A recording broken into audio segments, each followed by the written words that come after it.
Welcome back to the Eternal Super League. You are just beginning. This is week 6 of the Eternal Super League. My name is Andre, hailing from the Metropole Grid. I go by he, him, and we are off on a Sunday afternoon to watch some fantastic Eternal gameplay. Now, I'm not alone. I'm joined by Axu. Axu, how's it going, man? Going really well. Happy to be here watching some Eternal. It's been a treat. So this is week 6, which means it's the final week before players can change their deck, if I'm not mistaken, for the last stretch, 7, 8, 9. And so here on the screen, we have our standings going into week 6. So again, all these players, not every player has played the same amount of games as all other players every week because we have 9 players in this round robin tournament. There'll be 1 player waiting out. Are you aware who's out this week? I think I can check really quickly. No, actually, I'm not. Like week 6, it's Augustus Caesar, so we will not be seeing the scoring op deck. I think Augie is World playing. World 3. Oh, those are next week's feature. Yeah, I think you're right. Yeah, so Augustus is out this week. Fantastic. It's been really exciting. Again, we had a huge shift in the meta coming into the second phase, which was weeks 4 to 6, and we saw a lot of World Tree players, a lot of Shaper shifts. So classically, Andromeda in the first week was the most popular, and basically all those players shifted off Andy. At least the numbers come down to that, and we're seeing a lot of Shaper play, a lot of World Tree, a lot of decks that are sometimes over 200 cards, if I'm not mistaken, which is such a goofy thing to say, but obviously things are going well for some of these players. Yeah, that's a deck you only can basically play in net space. Exactly, yeah. Imagine bringing that into a real life tournament. Gotta buy. For real, like Toron really cooking with this deck, and people who have been switching into it have been performing well. Yeah. Interestingly, OF1515 has not picked up the deck, I believe, and still is performing extremely well. Yeah, notably leading the pack here. OF1515, they're on 24 points, but they actually have had their bye week already, which means that they have played as few games as you could play at this point. So that's the big narrative here going into the next couple of weeks. OF1515 definitely in the lead. However, behind on 18 points, there's a handful of players there that can definitely be catching up. Of course, there's still a couple weeks left, so there's a lot of variability we can see. But do you want to dive into our first games this week? Yeah, I'm definitely keen to jump in. Awesome. Okay, so we have here, this is Ysengrin Jeff versus HaverOfFun. Jeff has switched over for phase 2, classically known to play a lot of CI decks, and while we saw Jeff's CI deck combo out sometimes, this is now op, and I believe this is going to be combo kill op. This sort of mutually assured destruction into Jeeves model Byroids, getting a Stell Moon for card draw, and this thing can really blow you up very, very quite quickly. On the other side of the table, there's Whizzard, and there's probably a current we have to worry about. I'm not sure if we're familiar with the spends on points that HaverOfFun is, but as a Wizard, as a reg Wizard enjoyer, what do you think of this matchup? I really feel like it comes down to if we are on Rumor Mill. Yeah. I think typically Wizard decks that are built to build this op deck just go in the game plan that you have basically 5 Rumor Mills that you will just play continuously while you keep the ops asset game down. I think this might be really tough matchup for Jeff here. Yeah, we've seen a Rumor Mill hit the table. We've seen so many like Katurga breakouts, like recursion cards just to get the Rumor Mill on the table. Because if you're not familiar with Rumor Mill, once that card is on the table, we basically a lot of our cards do not have text. So with that, I think we're going to be jumping right in. Actually, I realized for a second, I don't have my card displayer up. So I'm going to play the game and then just like shuffle around some mechanical stuff behind the scenes. Are you okay just taking the first like 5 minutes of this game? Yeah, I can definitely jump in. Awesome. Love to hear that. Okay, give me 1 second while I sort things out on the tech side because it's not perfectly working, but actually I'll hit play. Good luck and have fun. Yeah, 100%. All right, so we see this kind of interesting Anarch start. I feel like you mulligan this 100%. But yeah, as we spoke beforehand, Whizzard game plan is basically going to be just get the Rumor Mill online and try keeping it online long as you can. While I'm not sure if Ysengrin's deck is able to score through. I think some people have been implementing this like Party Kleber in there just as a way that you can kill through Rumor Mill. But going to be interesting if we actually see it here. And this start definitely is going to matter a lot. Do we see Stell Moon click 1? No, just a random install with ice and probably going to be protecting something. Yeah, install just a couple of assets on the table. Feel like Wizard can probably go check one of these. We see 2 zeros and a blue moose already, which is quite a lot of engine pieces for the Wizard that you can just set up and keep online as your credit basically only credit cards. Blue Moose going down. Yeah, just install that, hit 0. Makes complete sense. Thanks for holding down the No, fort. it's- It looks like we got it back up. So blue moose on the table. That's gonna be a great start. Yeah, basically a setup turn here. I think you're as an Anarch, you're fine here, especially when you have so many draw cards in there already. Now on the table, that's Executive Bootcamp. Now I know Jeff last week was kicking himself a bit on the basis that this card didn't get rezzed on a particular combo turn where it was quite important, because just having rezzed cards is incredibly important in this game when Mutually Assured Destruction needs to trash your rezzed cards. So showing the tour guide there, technically the amount of subroutines will matter into Banhar, but tour guide does scale really well if you get more things on the table. But of course, trashing things on the table, we're talking about Whizzard, that's 3 credits a turn. It is like, I think we're probably pushing another asset, econ asset here. Like getting a second Rashid, that would be so wonderful for Ysengrin here. Now, with an I've had worse and a steel skin in hand, running the tour guide will push you forward almost no matter what the combination you hit there is. So we'll see if we're going to be challenging here. The Drudge Work did shuffle back an SSL endorsement, a big 3-pointer. But what's in this remote server? Another Rashida you want to take down for sure. We'll see if HaverOfFun pauses or just sends it in. So we're going to start with the Executive Bootcamp. Now, you can always trash that instant speed, can't you? Yeah, to search R&D for an asset if you want to, but it looks like that's going to come down, taking the 3 credits out of Whizzard's pocket. Yeah, realistically, Whizzard sat on low credit totals, so that 3 credits maybe does mean that you cannot trash the thing installed here. Oh, but only with 1 subroutine missing. It's a Cyberdex Fire Suite, so that's so unfortunate. We actually lowered the amount of subroutines by trashing that asset on the table. But CVS, it's basically a virus. It has no net damage text, but also it is entirely neutral. And in op, that means that we can go pay here a couple credits to put a card in the remote server. Now, you will access this Estelle Moon, so Jeff is just throwing that Estelle Moon away. Credits to trash here. Oh, there was no credits? No credits. That's 2 credits. Yeah, no.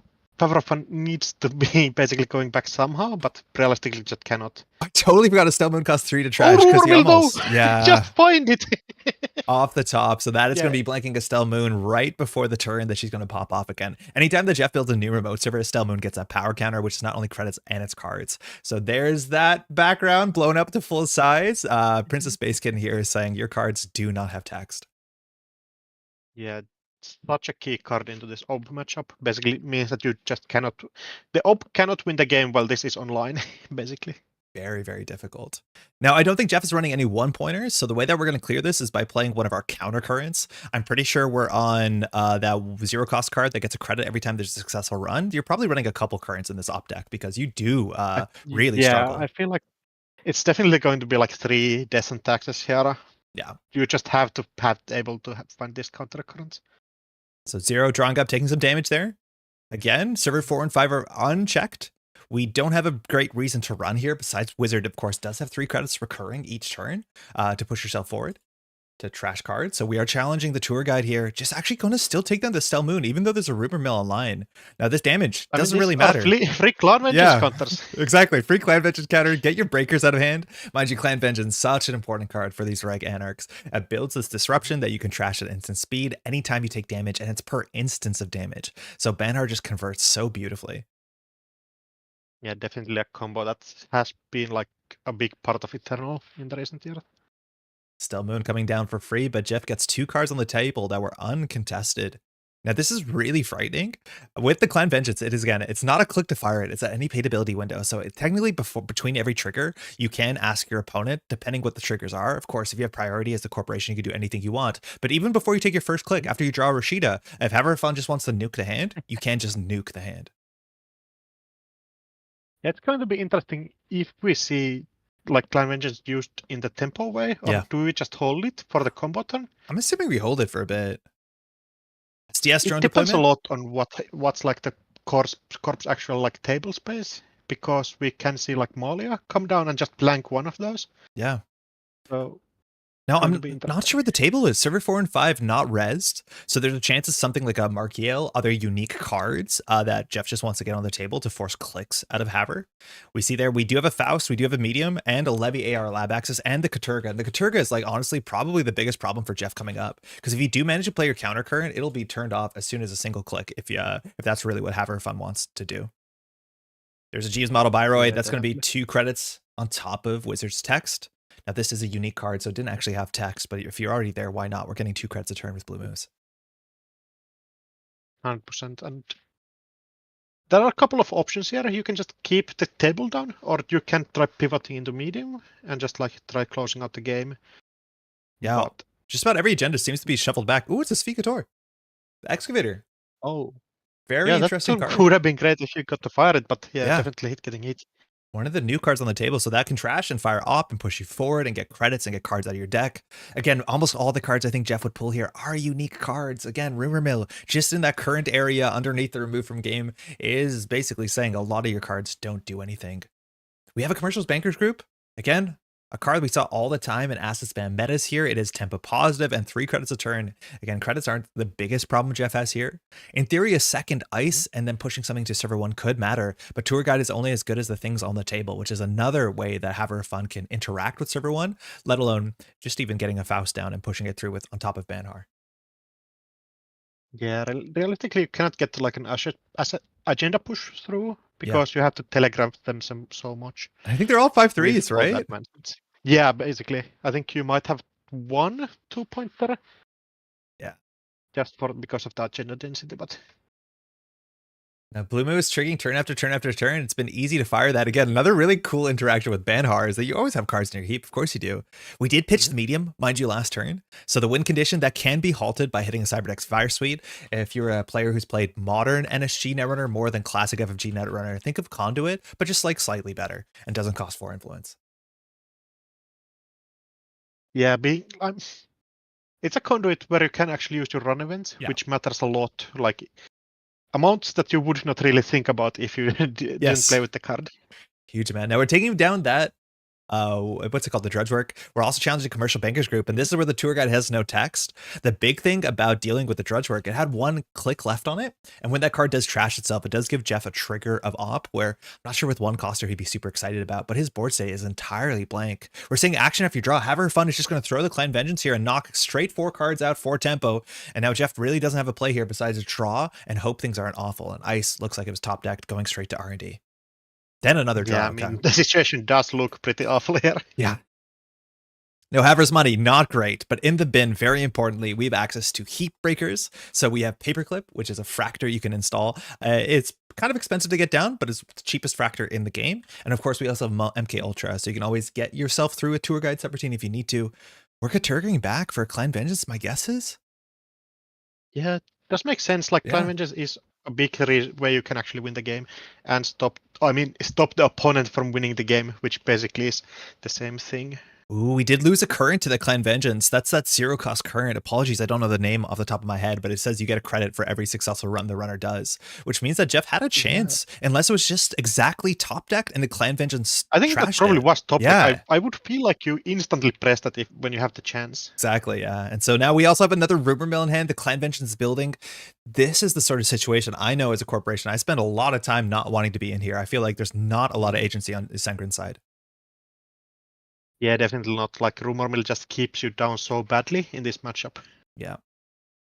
2 more credits coming in. HaverOfFun not exactly dealing with pushing themselves forward to the win, more so just keeping Jeff off of it, which is totally a legitimate strategy here, considering the very strong but singular win condition this op combo deck does have. Banhar now being put on R&D. We still have a medium in her hand. So that problem is like everything you want to do here kind of takes damage out of hand, and you really want to keep this Rumor Mill and Katorga breakout in there. Yeah. So it might be just like drawing up normally.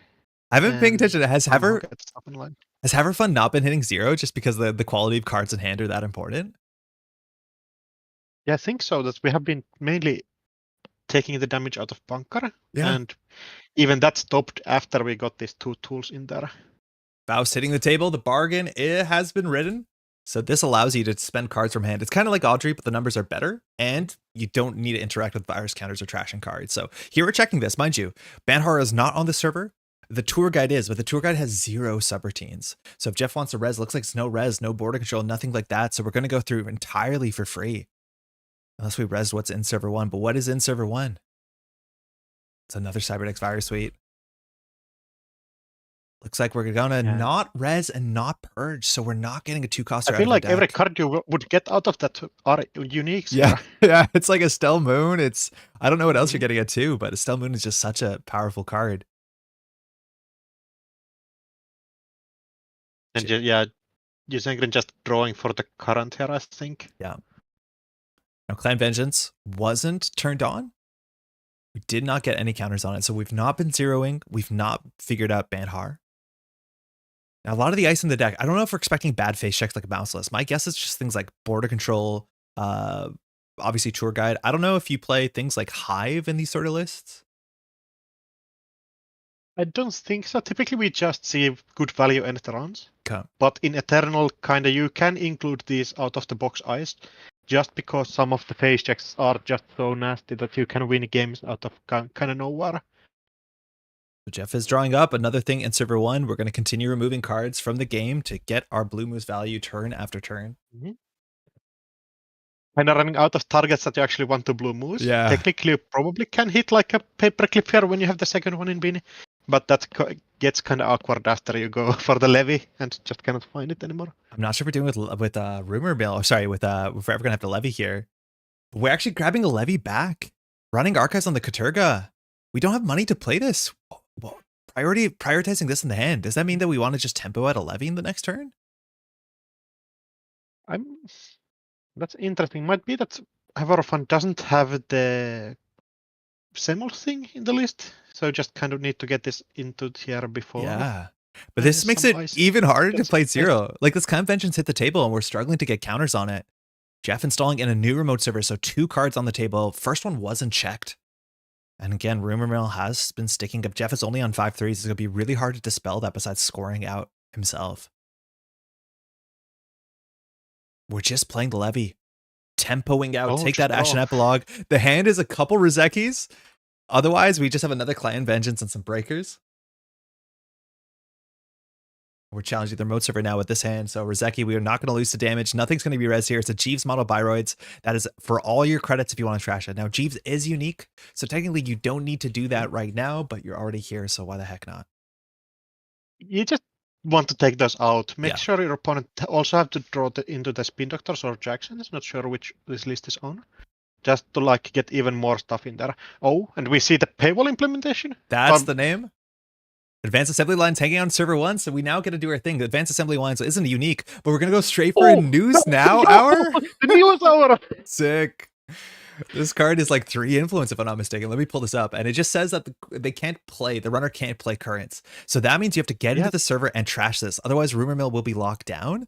What's really interesting too is that after the levy happened, the access to heat breakers is actually super limited here. We shuffle back all our heat breakers, and while we have an Orchestra in hand and a Faust, and of course a Banhar, it's not going to be impossible, but it's going to be a bit tricky to deal with this thing. Yeah, I feel like clicking 0 and running might do it, but yeah, you have to turn this News Hour off, and you might be dying to the combo like right the next turn. Yeah, 12 credits seems like it's enough. I'm not sure the exact math on this. But again, paywall is in play, so every run's another credit for Jeff basically here. No credits, yeah. Combo is basically free, but yeah, I think the bigger issue is that do you have the Jeeves on table or a way to get into Jeeves? Yeah. So server 7, HaverOfFun is drawing through again. Clan Vengeance, you still now can use that as a way to counter the combo. So as soon as the mutually assured destruction goes off, you can always just rip the hand and hope. Now, if Amalia hits the table, that's definitely going to be a problem because the priority there is not going to favor you. And yeah, we have the rumor mill, so you can just run this News Hour and turn on the whole deck offline again. Now we are challenging it. It's a boarding control on the outermost. So that means if you want to Faust this, you're going to have a problem. And we res Amalia to blank the Clan Vengeance. So the Clan Vengeance can't fire. Now that means the Banhar can get through this. So I do think HaverOfFun can get through. It'll be at least 1 card for border control, but Jeff still has Op's ability to be able to end the run and go get a 3-coster from the list. Yeah, it also means that you don't have the combo next turn because you don't have Jeeves on table. Yeah. So HaverOfFun also can just kind of set up, wait here for a second. We're taking damage from Banhar, notably. Oh, and Banhar hitting, then I've had worse. Yes, giving more cards. Now, I've had versus interesting because you can't send it to Faust the way that you can send a Steelskin Scarring because its trigger condition is slightly different. I think HaverOfFun might have been trying to break the ice instead. Oh, it looks like it fired. Yeah, okay. So we're going to undo. So that's unfortunate because you got some information off the top of the deck. Janet. Yeah, that's fine. Yeah, 100%. So we're running back. They Malia. have HaverOfFun deciding to break this, I think. Yeah, you have to break it because you have Rumor Mill in hand and you just cannot afford the corp to hit that. Yeah. Now that means you have to Faust through this, which is at least one card, and then you have to Faust through the tour guide, which is at least one card. Or sorry, 2 cards. And that means you should have no problem here. Again, unfortunately, I've had worse does not interact with Faust, so you are going to be throwing out cards from your hand here. Same with it doesn't work with Moshing. MK Ultra is an option, but it is slightly too expensive. Yeah, we're actually deciding to take the net damage. So and unluckily hits the Rumor Mill out. Ooh. So now we're Fausting through this. 2 cards again. This thing does have subroutines equal to the rest amount of, I believe it's just assets. Yeah, the amount of assets. So basically 2 cards here to break. Just such a classic. It didn't come out of the Mumbat cycle, but let me tell you, it was very important for that one. The News Now hour we can trash for 4, but HaverOfFun doesn't have a current here, losing it to the damage. So it looks like we're going to be ending the run with the board control, grabbing something from the deck. It looks like it's a Cyberdex Fire Sweep. We're going to go put on R&D. Oh, and that goes into the Jeeves if you need it. Yeah. So yeah, definitely has to do something here. Well, things are turning around here. HaverOfFun has 4 credits, 2 cards in hand, so you can still run down the News Now hour, but with no current in hand, it seems a bit less important. I think actually the Malia might be a more important trash on this board state because the Clan Vengeance is the way that you can deal with the counter, with the combo potentially. Yeah, something like go and trash Malia into Clan Vengeance at the start of turn and just hope that you hit the correct pieces out of hand. But you can Clan Vengeance after they mutually assured, right? And then just hope that you get the kill piece. You can, yeah, that's also definitely an option. Probably a better option, actually. We're charging server 7. Jeff still has 7 credits here again. Mutually assured into high priority target, I think is a 7 credit play, maybe a 6 credit play. All these runs, if they are successful, you do give a credit to Jeff, but the Malia is coming down. So that is going to unblank the Clan Vengeance. So now we can just trash 3 cards from hand. We'll see if it fires right away here. Jeff can always start a turn trigger to trash the Cyberdex or to go get a 2-coster, which we'll see start a turn. Now, I don't think there's that many good 2-cost start a turn triggers here. I think it's just like on the opponent's turn. Oh, we already used border the orb on that turn for the border control. So it looks like it's an Estelle. Going for Jeeves here. Oh, it doesn't have the Jeeves anymore.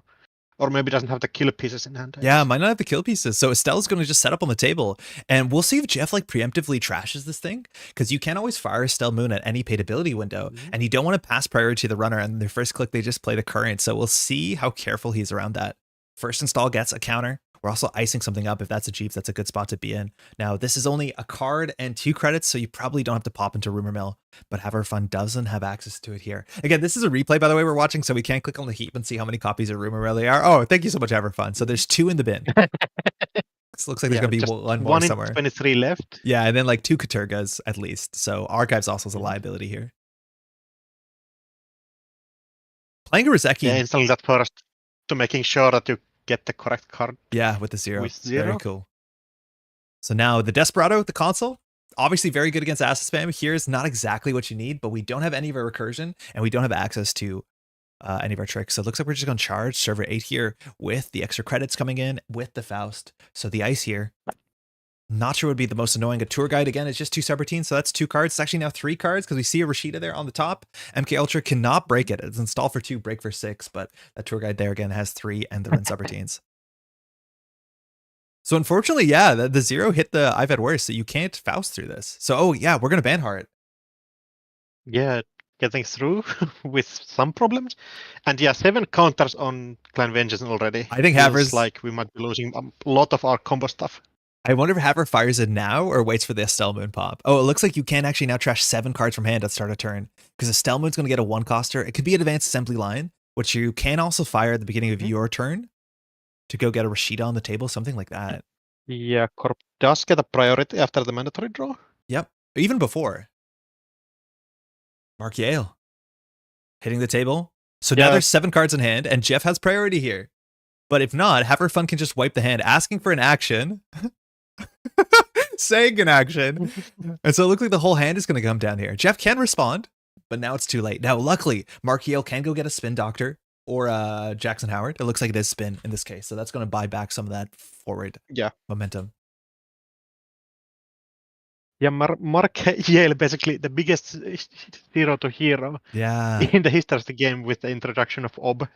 With this matchup where the runner is running with like 2 cards in hand using Faust, I'm convinced that someone should just put 1 copy of Snare in their deck and then just snare them. Like, that's all you need to do. Mark Yale into Snare, and sometimes you win. So, yeah, not the worst option. We have free influence if you want to take this news hour off. But hey, this news hour has actually been on the table for a bit. There's no rumor mills coming in, so Jeff doesn't have to worry about that. Blue Moose trucking forward here. Another Clan Vengeance would be the next thing here. We'll see if HaverOfFun is going to transition to try closing the game off. Jeff can definitely res all his ice if he wants to. But we're getting to the point where mutually assured destruction, we have enough res targets. We don't have a way to get a Jeeves, which means you have to trash a 3-coster. And Benhar is going to be contesting server 7. Oh, no one home hitting the table. There are also just a few cards left in the game anymore. Yeah. So agendas are somewhere here. Like, you realistically cannot pop everything and just save the agenda somewhere. But yeah, also the no one home, great card into here, I think. Yeah, this is just huge. Makes sure your opponent also have to have so much more credit to actually be able to land the mutually assured destruction. Yeah, once the Mad fires, you have to also win a trace to get those credits to stick, or sorry, those tags to stick. Looks like Benhar was on server 7. It's not where we want it to be, I don't think. No, we did see that in server 7 is a Mark Yale, so that was res to give another subroutine to the tour guide. MK Ultra. Looks like we are going to install it. Break for 6 credits if I'm not doing the math wrong. Yeah, took 3 from here, and then break 1 from Faust might be the idea. Oh, that's cool. Yeah, card for 3 is cool. So Fast going to discard a card here. Now, it doesn't trigger I've Had Worse, so we're going to get just rid of our Decoder, our Black Orchestra. The Spin Doctor probably will get used by Jeff, so you can still get your Desperado here, which is nice. And yeah, probably just clicking 0, hope you hit the I've Had Worse. Yeah, 50-50. Those are good odds. I actually could have jacked out to give Jeff not a credit, but I think HaverOfFun wants the credit. It's like the core bar also hasn't installed Desperado functionally. Ooh, missing. Hitting both the Source and a Rumor Mill. Now, the Rumor Mill can't be played, but the Source is such a cool card. In this matchup, it won't matter a lot. It makes agendas 1 harder to advance, but that's definitely not Jeff's plan here, unless he's in a really, really bad situation. Yeah, definitely take for a different matchup here. Checking archives. I'm assuming we'll see at least 1 agenda here. Jeff did shuffle back, I think, 2 face downs. Yeah, we're going to second Spin Doctor, getting more agendas out. Yeah, Mark R&D density is so large here. This deck is, I think, on 7 agendas maybe, and we're 7 cards in R&D, no points in score areas. A Drudge Work was used aggressively for the first 5 turns. Maybe aggressively is not the right term. I feel like some agendas have to be here, basically. Like, you have to take some combo cards out as well and put them back in. Now, Mitri Sherd got shuffled back and 1 unseen, and there is a lot of points, 5 points in the bin. So there's an SSL endorsement. There's going to be 9 more credits coming in slowly for Jeff. There is a 3-2. I think it was an Above the Law. Oh, sorry, just a Project Atlas. Yeah. SSL endorsement basically meaning that you cannot really raise this no one home anymore as the runner. So you have to focus on central servers and still have like 5 agendas in the game in 14 cards. So Haver could just touch a single card and will probably be able to secure the game. Jeff is still working on getting the Jeeves. If we look at the bin, there's 2 Jeeves in there, at least is what I saw. I don't know if the deck is on all 3, but without Jeeves, the mutually assured destruction combo, you just need to res enough things that they can't clear the tags. But if that's what you do, they can probably just win the turn, win the game on those 4 clicks that they have left to respond. Realistically, yeah. Protecting this news hour basically has to do it, so Rumor Mill at least somewhat safe. I think HaverOfFun probably happy here. Just click 0, run HQ and R&D. Just get access cards. I wonder if Jeff threw out agendas there. There's a chance that, I don't know if Haver is going to check that again. It's technically better than clicking for a credit, so it's a bit scary. Not that Haver really needs to click for credits here, but checking HQ, checking the top of R&D, forcing some credits out of hand. Yeah, definitely can also try to go and clear this news aura and then just win the game by basically decking out the corporation. Price, hitting an I've Had Worse doesn't work. Strike Fund does, and hitting 2 paper clips. So that's going to be installed for a credit. It doesn't really matter on this board state, but it means you can go through border controls, which you are expecting for at least 2 credits, sometimes 1. but not making a run here. Again, we have drawing Desperado up. just drawing up. Cannot play the rumor You still have mill. a click to run, but might be problematic if you hit the border control. Yeah, last click is pretty frightening. Yeah, just drawing up. News Now Hour still in the No remote chance server. for the combo yet. 5 cards in the remote server. Jeff on 19 credits. So Mutually Assured can give 3 tags, pull out a 1 coster from the deck, but that's definitely not enough. Yeah, no shot. You just basically have to draw, install Jeeves this turn and hope your opponent cannot go and trash either of these pieces, basically. Yeah, and with only 1 Jeeves, right? Like maybe you can put 2 cards on the table. Looks like Jeff is going to draw, put 1 on the table, but definitely back against the wall here. HaverOfFun with 3 cards are left in R&D. All you have to do is don't lose, because Jeff will deck out even if you do nothing. You just need to maybe get that rumor mill down. Check server 8, and I think if that's the case, you're totally fine against combo.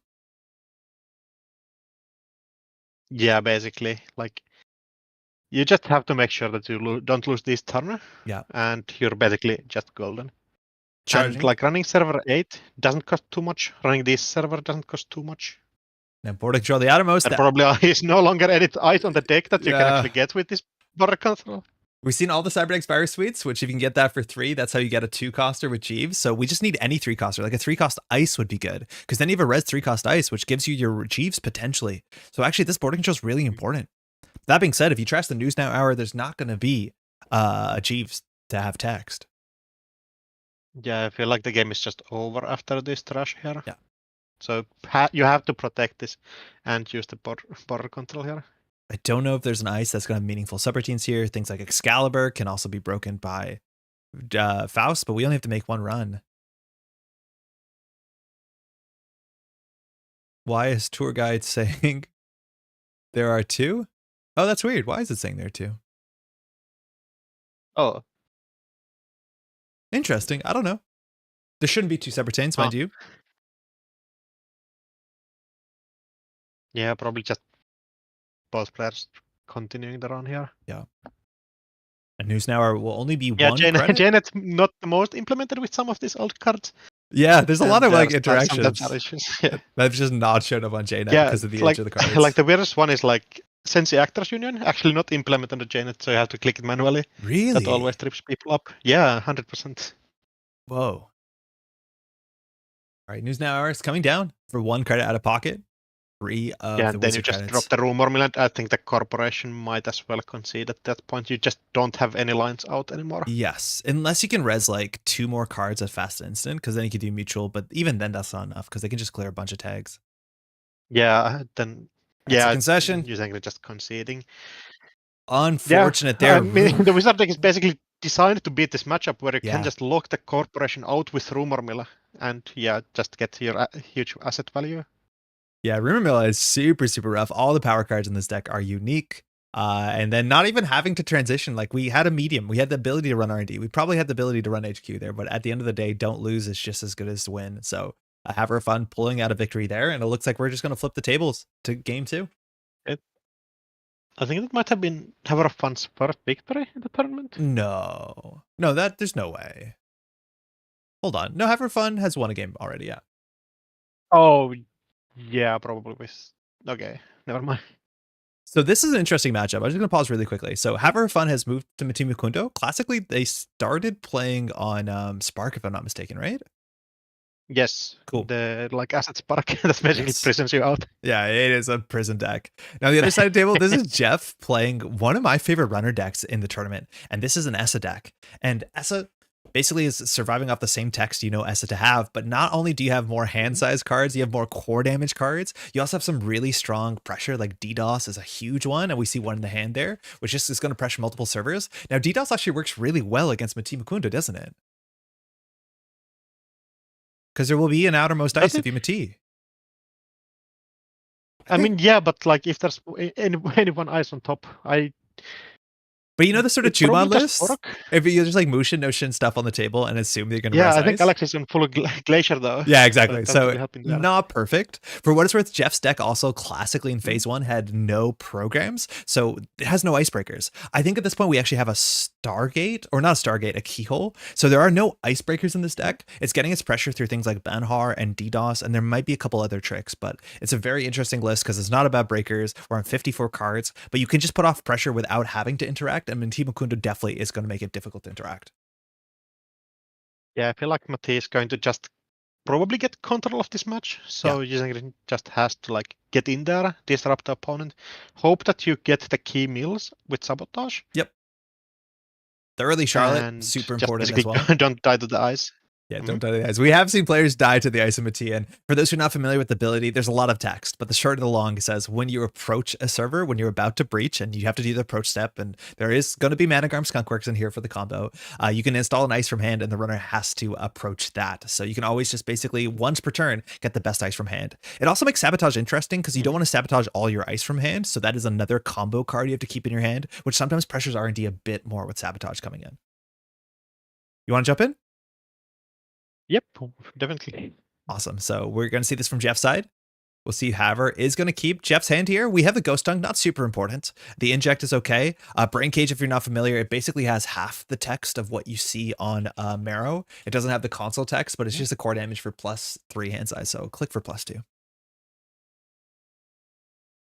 Yeah, basically the same card, like just adding value to your deck. The more interesting, like, core damage cards probably in SI, like you get 6 copies of Running Hot with basically being the same card. Yeah, the text is only like minutely different, and I don't think this deck is going to make it matter, but for what it's worth, Running Hot was a functional reprint of an old card from Order and Chaos, which is a really, really fun card that even saw play in a world where ESA never existed. Inject 2, like, man, that's the fun thing about playing Eternals. You get to play some of your old favorite like comfort cards, and Inject in a deck that's running like maybe 2 programs is just full gas. You even play this in deck that ran programs, that's for sure, but just really fun. Click to not draw 4, add 4 to your hand. Yeah, key difference when your opponent knows what the cards are. I don't know if nobody actually checks those. Oh, and DDoS maybe actually is showing up here.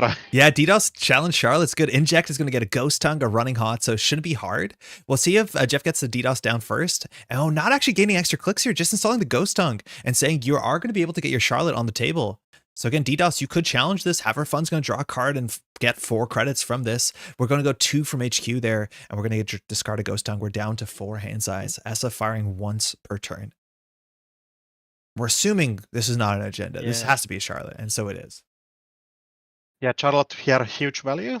HaverOfFun has to get an ice to actually protect it, though. Yeah. If you don't get that, you might be in a pretty bad position. But so, is it open decklist in this format?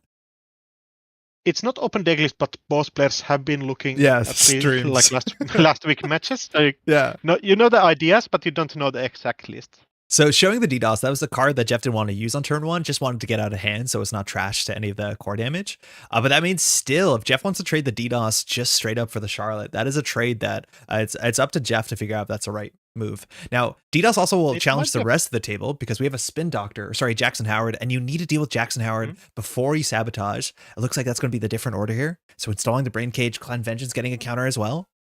But that Jackson Howard shuffles back 3 cards. It's more than Spin Doctor, so it's very, very good tech against ESA. Haver grabbing priority. Rumor mill. You have to pitch this Jackson Howard before the corp runner has the chance to actually install the rumor mill on the table and basically blank everything. Embezzling here.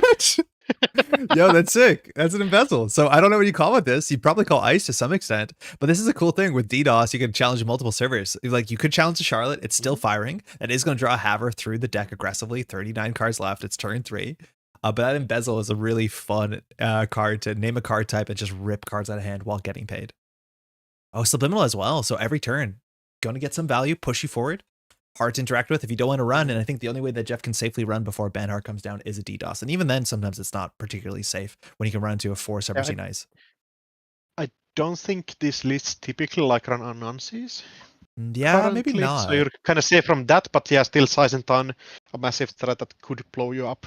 I'm worried about the Chiashis. We saw that happen before. Luckily, that turns into fewer damage.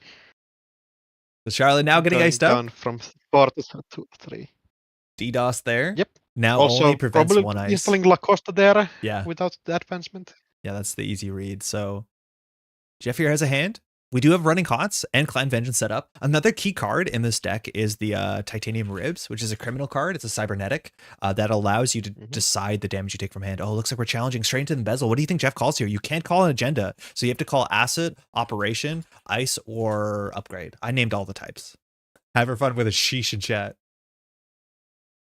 What do you think he picks? I think it has to be Ice, right? Feel like Ice, yeah. Like make sure your opponent doesn't have the Ice in hand, and then you can pressure more safely. I'm not sure if you could actually DDoS after the opponent installs the Ice. I think you can because your priority, Jeff didn't have to fire the DDoS there. That means they probably is also going to run server small, 1. minute interactions. Yeah. If I'm not mistaken. Because the thing is now you can run server 1. So now HaverOfFun has used the ability as not threading the double ice on server 1, which means Jeff, as long as Jeff has the money, is able to run server 1. So Embezzle getting 8 credits. Yeah, and you get the money out of this DDoS here. Looking like we're calling Ice. Looking at the bin. Let's call Ice. We hit a Gold Farmer and a Charlotte. So 4 credits, but trashing a really powerful, annoying Ice. That means we should be able to deal with the Charlotte if we want to. Sure Gamble Clan Vengeance. We're running hot as well, getting Essa to fire. Very good pressure this running turn. hot. And then I feel like we might be running server 1 here. Yeah, we know that nothing can be rezzed. So we're going to run last click. Oh, we're running R&D. Yeah, just let this exist, I guess. Any the hedge fund. So it looks like the Charlotte's going to stay. Maybe Jeff thinks that the Charlotte's good because it does just push Haver forward and draws cards. We're down to 35 cards going into this turn, which that is a win condition. I guess if your opponent also already has enough money to rest everything, the money doesn't really mean anything, and drawing cards does mean that you just will see more cards accessed. Yeah. I'm worried that it's going to be more Ice because the way that HaverOfFun beats DDoS is just by double to triple icing everything. And so just more card draw matters. So now their mode server is really safe. Hedge fund, Ice on server 1. Now the Clan Vengeance is another nice thing. If you want to fire a Charlotte, the runner has priority to trash your hand before anything hits the table. And now that looks like our first agenda in the remote server, whether it's a 5-3, that's probably our assumption. Yeah, Clan Vengeance is also really interesting into Mate, where you can like use Clan Vengeance to make sure your opponent doesn't actually have any ice. Yeah, that's huge. They have no ice. There's no chance. And it looks like we're going to be trashing 1 from HQ, 1 from the top of R&D. So R&D, you can run safely here unless server 1 is a spin doctor as well as Jackson, which seems unlikely. Yeah, you can also just face check this, I think, with Steel Skin, and I have had Wars in there. And Clan Vengeance is to take damage. So it looks like we can face check server 1. We can run R&D. We have 2 extra clicks. Jeff looked for the single last turn, so checking archives is an option as well. Yeah, no cards in hand is so fascinating. Oh, Future Perfect. We're going to be playing side games. Oh, Future. So if this card's not installed, generally you just try to drain the credits. We pay 0, the corp pays 1. I don't know if Jeff's going to pay 1 here. I think Jeff is going to... Oh, nice. The hard call. Haver thought Jeff was getting mind gamed out. Mind game on 0 feels so good as the runner because a lot of players there would be like, all right, I can't whittle you down on 18 credits, but it looks like Jeff figured it out, stealing the first 3 points. Did you catch what else was in archives? No, not at all. I don't think Jeff clicked on it either. Credit totals. Yeah, looked at the Future Perfect. Let's play. Now Haver redrawing up the card in server 1 if we think it's an agenda. It's going to cook, and in theory, Haver can score next turn. Probably doesn't need to, but we're going to return and fire here with a scarcity resources. Now 1 card in hand is enough to make Jeff worried that there could be an ice installed from hand. I don't think you're too concerned for a single ice. Ribs is so good into here. Yeah. You basically can just run through stuff after you install it. Yeah, choose the damage, especially if we find a Benhar now. We do take meat damage off the Titanium Ribs. It's not core damage, but we can draw cards here, and it does trigger on self. So Rumor Mill can be the easy counter current. It does not blank Lacosta. Funny that instantly. Yeah. Yeah, just blank the Scar deficits, but you're not realistically installing any more of those this game, basically. With 3 Clan Vengeance, I don't even think there's any resources that you care about scarcity. So amped up, looks like Jeff is deciding it. This is so sick. So again, it has to probably be Sabotage 2, but it's 1-1, which means you can run freely this turn. I don't know if we had any run events. This is where Inject, you would love to hit a Keyhole or a Stargate, but the problem is you have to trash it. So it looks like we just hit clean 4. Yeah. Raindrops for the Temple Run event if we want to run server R&D, excuse me. Yeah, just go check the top card. Do you think Obokata is the other 5-3? Definitely. It's going to be like 3 Future Perfect, 3 Obokata, and like 1 Nisei, I would assume. Okay. Finding Slot Machine now, that doesn't end the run. typical. So Jeff can always run through those. Knowing the top of the deck too means that Haver can. We're paying 3 credits for a Banhar, but that's okay. I don't think the money's going to matter that much for Jeff going forward. So HaverOfFun has a slot machine in hand, which Jeff knows how powerful Mati is unless Haver draws here. Haver can just score out in server 1, but if it is Future Perfect and Obokatas, those don't do anything in terms of tempo. So Haver might just want to, you know, sit on this thing for a while. Yeah, you're not like Runner is not presenting any threat into actually getting into there. No, it's just a slot machine. If you can top deck your keyhole. Oh, are we? Same old thing. We might be presenting some pressure into there. Paying 2 more credits. Yes, same through the scarcity. Same little thing for the levy, just to be safe. Yeah. Jeff again is playing a bigger deck. I think it's like 54 cards. So there's a lot of cards still left to go through. We're also at 5 core damage, which means like hand size is going to matter. We're going to discard. Click for credit, so not a huge turn. Subliminal coming back as well, and that's such a hard card to deal with as a sabotage deck because it gives your opponent a free card. HaverOfFun doesn't need to play this for credit, but it just means every sabotage you have a free card. HaverOfFun played it. I'm surprised. I think that's such a good sabotage card as some padding. Yeah, it is interesting. Getting another ice. So again, Mati has no text with no cards in hand. Katurga, same old thing. We know the top of the deck is a slot machine. Now, what Jeff could be worried about is the jackpot, which will put 3 advancements. It only saves a click and a credit from the Lacosta. But this is a nice time to maybe lock the top of the deck so you know what the corporation is drawing into. There's the keyhole. Keyhole to DDoS is probably the line that you want to set up here. But I think Jeff wants to go in that with enough turns, enough clicks, and enough credits. So that just might be next turn where you drop the keyhole and then DDoS for 4. Yeah, install keyhole makes, and next turn, just like with Clan Vengeances, make sure your opponent cannot actually get any ice installed on R&D. Now 3 hand size, you're kind of feeling it here. So that DDoS, it looks like Jeff is deciding whether or not he's going to discard. It looks like it is a highlighted choice here. Yeah, so bunker easy one. Same old thing also. Probably just keeping levies out. 1 credit short here. Yeah. If you could do amped up keyhole and just take a whole turn with DDoS and like mill 9 cards or whatever it is, like there's no shot you don't lose the game. But Jeff is short a credit. So it's still going to be a good turn. It's just you lose 1 click on the amped up. You also have to be able to actually steal the agendas, which is you need cards in hand. Fun. Yeah, like Obokata is such a difficult thing to actually go and steal. I wonder, so we Clan Vengeance from hand, took 2 cards out, Subliminal in 1. I wonder if you just keyhole the non-agendas and have the corp deck out. I don't think the game's too young for that. And second ice is the worst thing for Jeff to see here. Oh, and HaverOfFun just finding the ice exactly when you need it. So that turns off that line. I wonder if you wait for a click and then after the first draw you Clan Vengeance, but Jeff pulled exactly the Subliminal and 1 unknown card. I think we might know that the innermost is the slot machine. So it can go through there. You can still do it, yeah. Yeah. Oh, Ba, you're totally right. Pretty challenging. There is a Ghost Tongue, so actually you can play the amped up for free here. Oh, yeah. 100%. So the combo turn did work. All right. We're going to play another amped up again. We're down to 2 hand size. I don't know if there's that many more hand size tricks I think there's some Marrow in the deck. I think there's some Marrow. There's 1 Marrow as a console. It's in hand right now. Things like you don't want to install it this turn because you already fired Essa once per turn. And it looks like HaverOfFun has no choice here, discarding 2 cards straight into the heap. And we're raindropsing the remote server on 4 advancements, forcing some credits up. There's Banhar on the server. There's a DDoS that you can fire. We're thinking about it. This run is wild. How bad can this be for you? We're just like playing this for tempo, basically. Yeah, exactly. Yeah, it's free. Res some stuff. Ysengrin flush on the outermost. Very annoying. So it's going to be 2 damage. Now, the cool thing is that with Titanium Ribs, Jeff will always be able to take the damage, but that's exactly what this card was designed to do anyways. It's just the other player making the choice. So we'll see what we trash from hand. I think the Marrow and the Keyhole we probably want to keep. I'm sure, like, you realistically cannot go and continue stuff with the Sec 2 ice in there already. I think you can with DDoS and then just let the slot machine fire.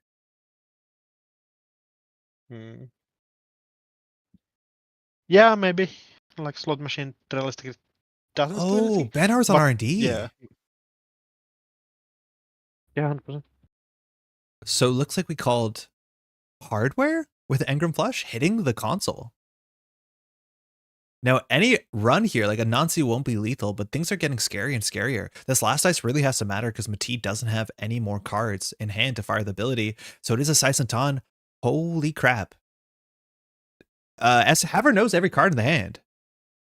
Yeah, like you call event here, you're dead maybe 60% of the time? I think you're just dead like every time, right? Well, you can titanium ribs it. Yeah, you're dead at all. No, you need the damage from this to hit another code gate. Yeah, you're dead 100% of the time. Yeah, like oofa doofa, no! Saisentan lethal! GG's. Yeah. Even with the ability to choose the damage and choose the echo damage, Jeff just did not have enough cards in hand. I think he needed a 5th card because that will do 5 damage. Because you trash the non-event. It's tricky. It's tricky. I don't know what the exact math is, but it's going to be lethal quickly. That's for sure. Yeah, 100%. Those Jinteki eyes are so lethal. Yeah, for sure. Hold on. I got a full screen. That well, hey, good, well played to both players. It looks like we're going to be off now to another pairing of 2 great players. This is Larrea versus Wren. Looks like we're going to be seeing some Cerebral Imaging versus Whizzard. Now, this CI deck, Larrea, I believe she jumped to after the week phase 1 to phase 2. I think this is the Vanity Fast Advance project deck. Toron at least was playing that. I'm not sure what Larrea was playing. I think we saw Toron. Might have been one of the project, yeah. Yeah, on week 4 when they changed to it, I think we saw Vanity in both of their decks. Now, both players, Toron and Larrea, did not have a great Corp game that week. The next week was a bit different, so we got to see. I know Toron did combo off, so I'm not sure we've seen all of Larrea's deck here. But on the runner side, if we look at the hand there, we have Vamp, which is the sort of cards that you're not excited to see if you're playing CI for obvious reasons. Your credits really do matter, and credit aggression, econ denial, all this sort of stuff are very, very easy ways for you to interact favorably with the corporation. Yeah, Vamp basically has to be in the opening hand. Like, I don't think you can realistically vamp your opponent down in the later parts of the game. Yeah. After you have gotten like 1 YDL, you just are not competing with CI credit totals. So kind of has to keep that in the opening hand and hammer it in fast as possible. So this just looks like good stuff, Whizzard. So Rumor Mill can really matter. Notably also Larrea, she's playing a 54 card deck. So that's going to be 22 agenda points, which I think lines up well with the Vanity projects. For those who don't know, Vanity projects are either agendas you can maybe fast advance out and win in 2 scores, or sometimes just a 6-4 soak. So you can put all your agenda points on as few cards as possible to have more combo space. So you can go find your clearances and you can push yourself forward. Of course, your Digital Life shows up in, I think, in every CI deck, right? It'd be wild if it doesn't. But that's your nice recovery if you ever get economically pressured. First dice on HQ is going to really be important here because at least Wren doesn't have access to breakers. I don't know if you keep this hand without access to breakers or pressure. The Vamp's definitely not going through turn 1. Yeah, it's interesting to see. Like, the deck doesn't really have too many eyes, so it's realistically to just don't draw eyes opening hand, so especially after a mulligan. Yep. Notably, Larrea did go for the mulligan, which means Wren is also going to trade into. We have, this is the Ice Destruction deck. This is the Cipher deck, if I'm not mistaken. Oh, yeah. Very cool. Yeah, Cipher, Ice Destruction. So this is the one with a Chisel, Cipher. We have Aquaceres Crew. Larrea just opening no clearances, just credit on the table, putting a piece of ice. Now we're going to hit the price here. We can have a couple options. It's just a medium. Oh, excuse me. Sorry. Hold on 1 second. I had the wrong window highlighted for the card search up. M apparently mutes the thing. So medium hitting the table, and we're just sending it into R&D here. So now there's 2 pressured servers. Yeah, make sure your opponent has to rest ice here. Yeah. And you realistically can't rest this ice if you don't get a good value in, like, value econ card here. It looks like Wren saw Drafter off the top of the deck, reading the text of it. So the Drafter not incredibly important on this board state. You can fire through it at least once, probably with the medium. From there, it gets sketchy, but we have an upgrade on HQ.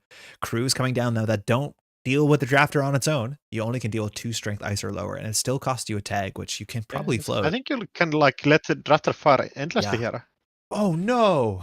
That's a Vanity off the top. Vanity project getting sniped. And with the ice not being res, now the Drafter can bring back the Spin Doctor, but this means Wren can see 3 more cards. So Drafter will be resed. That puts a card back on the table. MK Ultra is a bit too few credits. We're short 3 credits if we do want to break that, but we're just going to fire that. Is Architect pointed in the format, or does Drafter just see more play? No, Architect is not pointed. You just basically choose which one you like more. Cool. Now this drops Larrea 2-3 credits, but there's so much pressure here. Cyberdeck's Fire Suite on R&D is actually not unlikely. So medium is going to access additional cards. It's going to be 3 fresh cards. We're going to go for the deck first. Opening into a virus is huge. You still are going to be touching 2 more cards because that gets locked in. But the free purge here is nice. Arc lockdown into your Chrysium. So some really good tech responses to the Heat Breakers, let alone. And it was a double Virus Suite and Mavirus. We have so many ways to purge. More value in the end, but yeah. This means the deck is running probably like 4 or 5 ways to purge. We found a Virus Suite on HQ as well. Second cyber decks. Wait, what? Did we hit 4 purges that turn? Yeah, like the 3 of them apparently. We purged 4 times on that turn. 1 of R&D. Yeah. 1 installed CVS on R&D. 1 installed on HQ. What the heck? From hand. Yeah. Okay, that's wild. Spin Doctor hitting the table. I believe that was returned with the drafter into your digital life. Larrea up on the credits here. Wren no longer having that medium pressure. I'm not sure if you can continue to go through the drafter. So 4, yeah, that's incredible. And Ice on HQ here looking like the Chrysium off the top. That's wild. That's so goofy. Like all right, Wren does have, mind you, that is a copy of crowdfunding ticking down on the table. We're going to be charging the Spin Doctor here. We'll see what we shuffle back. So the Your Digital Life, super important as well, but the virus and CVS are going back, so more virus hate, that's for sure. We do have a breaker here. I think you keep the YDL in there just because you want to get it back with drafter, so your opponent don't really. You're probably playing not able to run through there. You're playing Corporate Hospitality, right? As a pseudo clearance. You are definitely cool. Yeah, so that's another flexible option if you ever find yourself kind of not doing well on credits. Leech does see more play. Turns out the Data Sucker just has 1 better sentence on it. But if you're old school and you want to play some of the old art, you have options. Violet level clearance. You get the old full art, which is so nice though. Yeah. Oh, that full art was so hard to get. I don't have them. They're gorgeous. Violet level clearance. That's going to be terminal. Draw a bunch of cards. Get a couple credits. Checking HQ here. No way to really deal with a lot of ice. I don't think the face checks are going to be that bad. Only 2 strength ice or lower can be immediately deleted, as much as it will be a tag and all of Wren's credits. We're pretty sure there's a Chrysium, and it's just going to be a gatekeeper, so that's going to be forward tempo. Now that can be trashed later on when it becomes 0 strength on the following turn, but Larrea now recovering with 13 credits in hand, or sorry, 13 cards. Yeah, and I feel like we had to rest there just because you really cannot afford. Yeah, single access loses the game. Wren to get that Data Sucker counter and blow up the R&D ice. Oh. Ice on Archives, yeah. Especially with second medium going in somewhere at some point. Now this hand, medium, we have a Faust as well. So running HQ here costs you 2 credits. Now if the Chrysium is res, that means you won't get the Data Sucker counter. We responded there with a Violet level clearance, which is just a pretty absurd card. Again, more cards, more credits. So we are looking at 21 hand size, 15 cards in hand. So there's a chance Larrea has exactly what she needs to combo out this next turn. We're running RD, we're letting it fire. MK Ultra, just kidding. From the bin, a single access. We're finding that Corporate Hospitality. We're going back. We're seeing more cards. Now we know. I feel like we're going back and blowing this up here. Oh no. We know that a bunch of virus cards were shuffled back in here, but Wren can just send it credit perfect. Scarcity into another hospitality. You can go back to see 2 more cards. Corporate Hospitality. Whizzard not using credits. Gatekeeper into a huge CBS. Oh no. Big purge. The CBS getting so much value. Like Larrea just ices up R&D here. Massive. Wren again out of everywhere. Exactly on the last run, setting back those viruses. Now crowdfunding does hit the table off 3 runs, but Larrea needs an ice on R&D. We're assuming there could be another Chrysium and another CVS, but it looks like why not both? Larrea not going for the combo. So finishing off there, that's a 3rd turn with a 3rd Violet level clearance. There's only 18 cards left in R&D. This is a 54 card deck, 17 in hand. Yeah, we're definitely going to score something soon. Ooh, Hagen gonna trash a medium. Hagen, oh yeah, that's so good. Massive res there. Wren clicking up for a credit. Medium, I feel like. But the medium can't get destroyed there with that first subroutine, so Wren's pressure slowing down a bit. Again, a single axis, though, can easily win you the game. Whether you just drop your Faust or run HQ, send a card, that's all you need to do to get in there. With a Vanity Project. Yeah, although the 1 axis has to basically be this Vanity Project. It could be a 3-pointer. The rest of the points are like Eco was. Yeah. Eco was the Vacheron. Vacherons, yeah. Yeah, that's huge. Vacheron's such a good agenda in CI where you don't really care if your opponent like kills you in 3 turns when you just end the game in 2. So if my math is not correct, that means this deck, if it's on 3 Vanity, 3 Vacheron, it has to play 1 more agenda somewhere. So that means there's probably like 3 axes that are game winning. And I think Ren's at the point where their board state isn't exactly keeping up. So just like you know, that aggressive access is exactly what they need here. There's the Faust coming down. You have to just go in somewhere. Yeah, this is definitely somewhere. We can break 1 or 2 subroutines. Looks like we're going to throw out the paperclip, and we're going to throw out that vamp as well. We're expecting there to be Crisium, but a single axis here can be all that Ren needs. Resing the Crisium Grit to stop the successful run here. Single axis on 15 cards. When you play this in person, you have to put all your cards on the table if you ever played CI back in the day. Arc Lockdown, not it, but Crisium Grid you can trash for 2, but that will be all Ren's credits. Yeah, do you just go back here, or do you have to wait for a future turn? Drawn up into a clone chip. Clone chip doesn't feel like it matters here too much. Probably doesn't. I think it's for chisels. There's no clots or anything super impactful, but I think on Larrea with 31 credits and 16 cards in hand, I'd be surprised if she doesn't have a combo at this point in the game. We have Biotic Labor, we're comboing off. Install. Advance. We still have 2 clicks left. We want to see Wage Workers. Second advance. And I would assume big deal into the Vanity Project. Huge deal. Going down to 8 cards in hand, though. Whoa, huge, yeah. So that means next turn, Larrea needs another way to score out a 3-pointer in hand. What's the cheapest way to score a 3-pointer in hand? Wage Workers, Audacity? Yeah, like Wage Workers and Audacity probably. But I think you also then need like a Biotic Labor or something in there. Yeah. Now Ren might have a click here to run HQ. Discarded down a lot of cards. So we're going to go for a single axis on R&D instead. This is a 4 strength Hagen. Again, Faust, you can boost and break. Paperclip's going to be a bit expensive here. Now, if you don't care about the leech, you can always let one of these subroutines fire, but actually, no, that would trash the Faust. You don't want to do that. So we're going to get 2 cards. This axis could be huge. There could be defensive upgrades. We're looking at maybe a Crisium and a Cyberdex Fire Suite. That feels like it's correct, yeah. Not getting rest, though? Scarcity at the top? Yes, Scarcity at the top. What were the unseen cards? I think we just accidentally pressed. Oh, cool. We didn't see them yet. Yeah, so technically JNet doesn't enforce it, but you have to access every card you can access unless the candidate rule shows up, which is pretty rare at this point in time.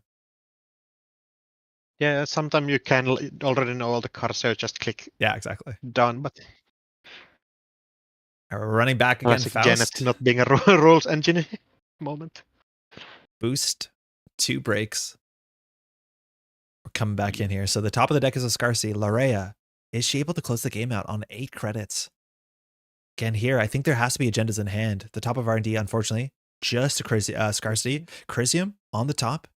5 credits to trash is a lot of money. We don't really have huge successful triggers. It wasn't rezzed into the leech, so it looks like Larrea needs the money probably for a combo. And the Mavar is going to push that leech back to 0. Yeah.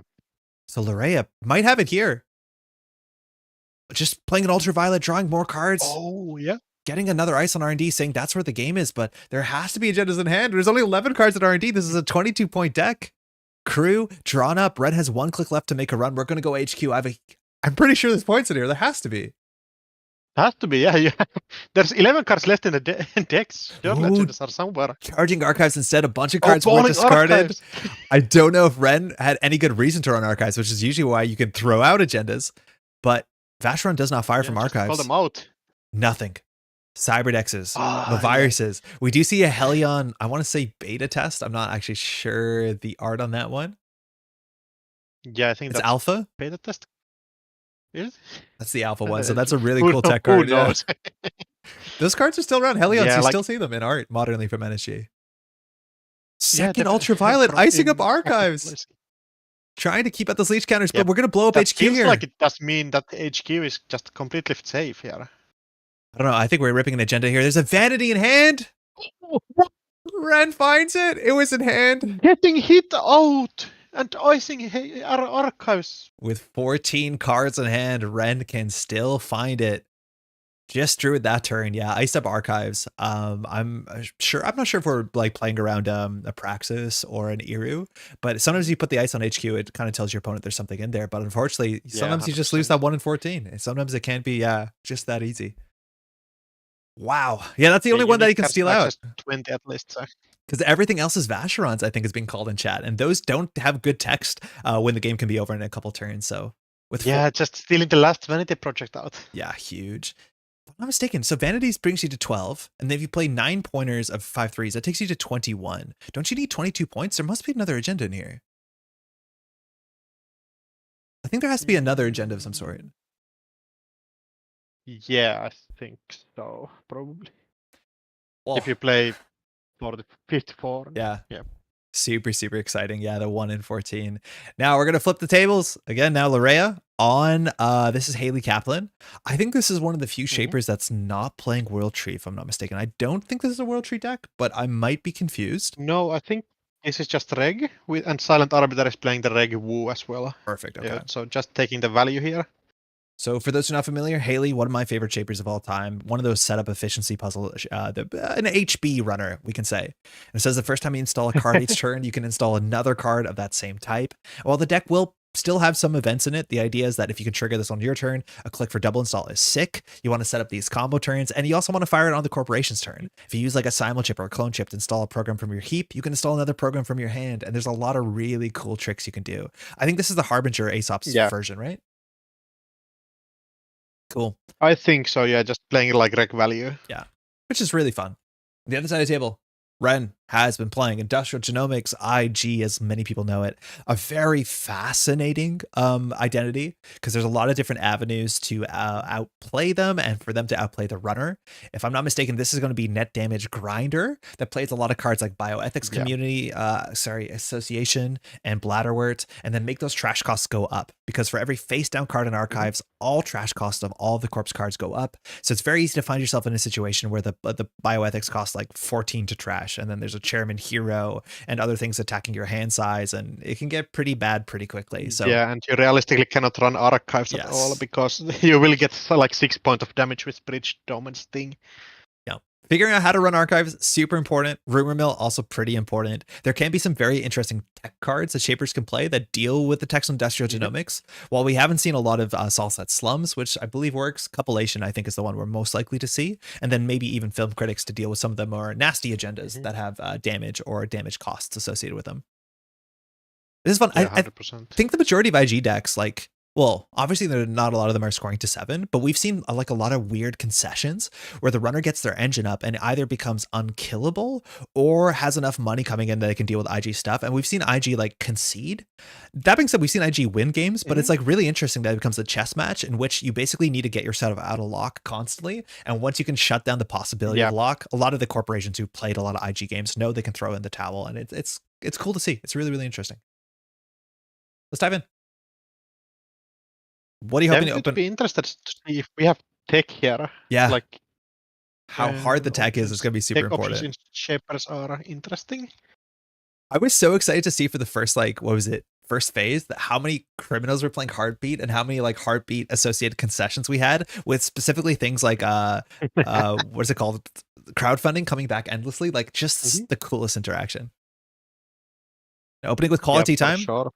We'll definitely have options to install here, so we can go for a Hyperdriver into Harbinger, which is a card that when it's trashed... Hyperdriver, Harbinger, and get just Aesop's engine online. Yeah. Does make sense here, I think. I would expect an Astrolabe sooner than later. I'm assuming it might be more important. I don't know if you want the Astrolabe, which draws a lot of cards, or you want to get the Aesops first, but Astrolabe is such a nice tempo positive way to push you forward. There is a world where you install Astrolabe and basically grind yourself out. It's not optional, is it? I think it's a metric. Yeah, I think it's I think it's mandatory. Yeah, draw one whenever. So JNet will make sure you'll never miss that. I really should have gone for cash instead of Harbinger. Yeah, the difference here is actually that Larrea doesn't have the credits to install Astrolabe and Pawn Shop. And that's one of the biggest difference with Harbinger is it's a double install clause, but it doesn't give you that tempo forward credit of something like Coalescence or something like Cash. So the double install is nice. Yeah. The double trash, excuse me. Notably, NSG has changed the ruling on this that when it's installed face down when it's trash, it won't eat Hayley Kaplan's trigger, which is super useful. All right, double Bladderworts. It looks like they both fired. No, only one fired because of the way the text works. You don't not being able to like trash cards here. Just drawing up, putting stuff into archives, making sure that you really cannot trash their Bladderworts just for fun. Second deep dive is accessible.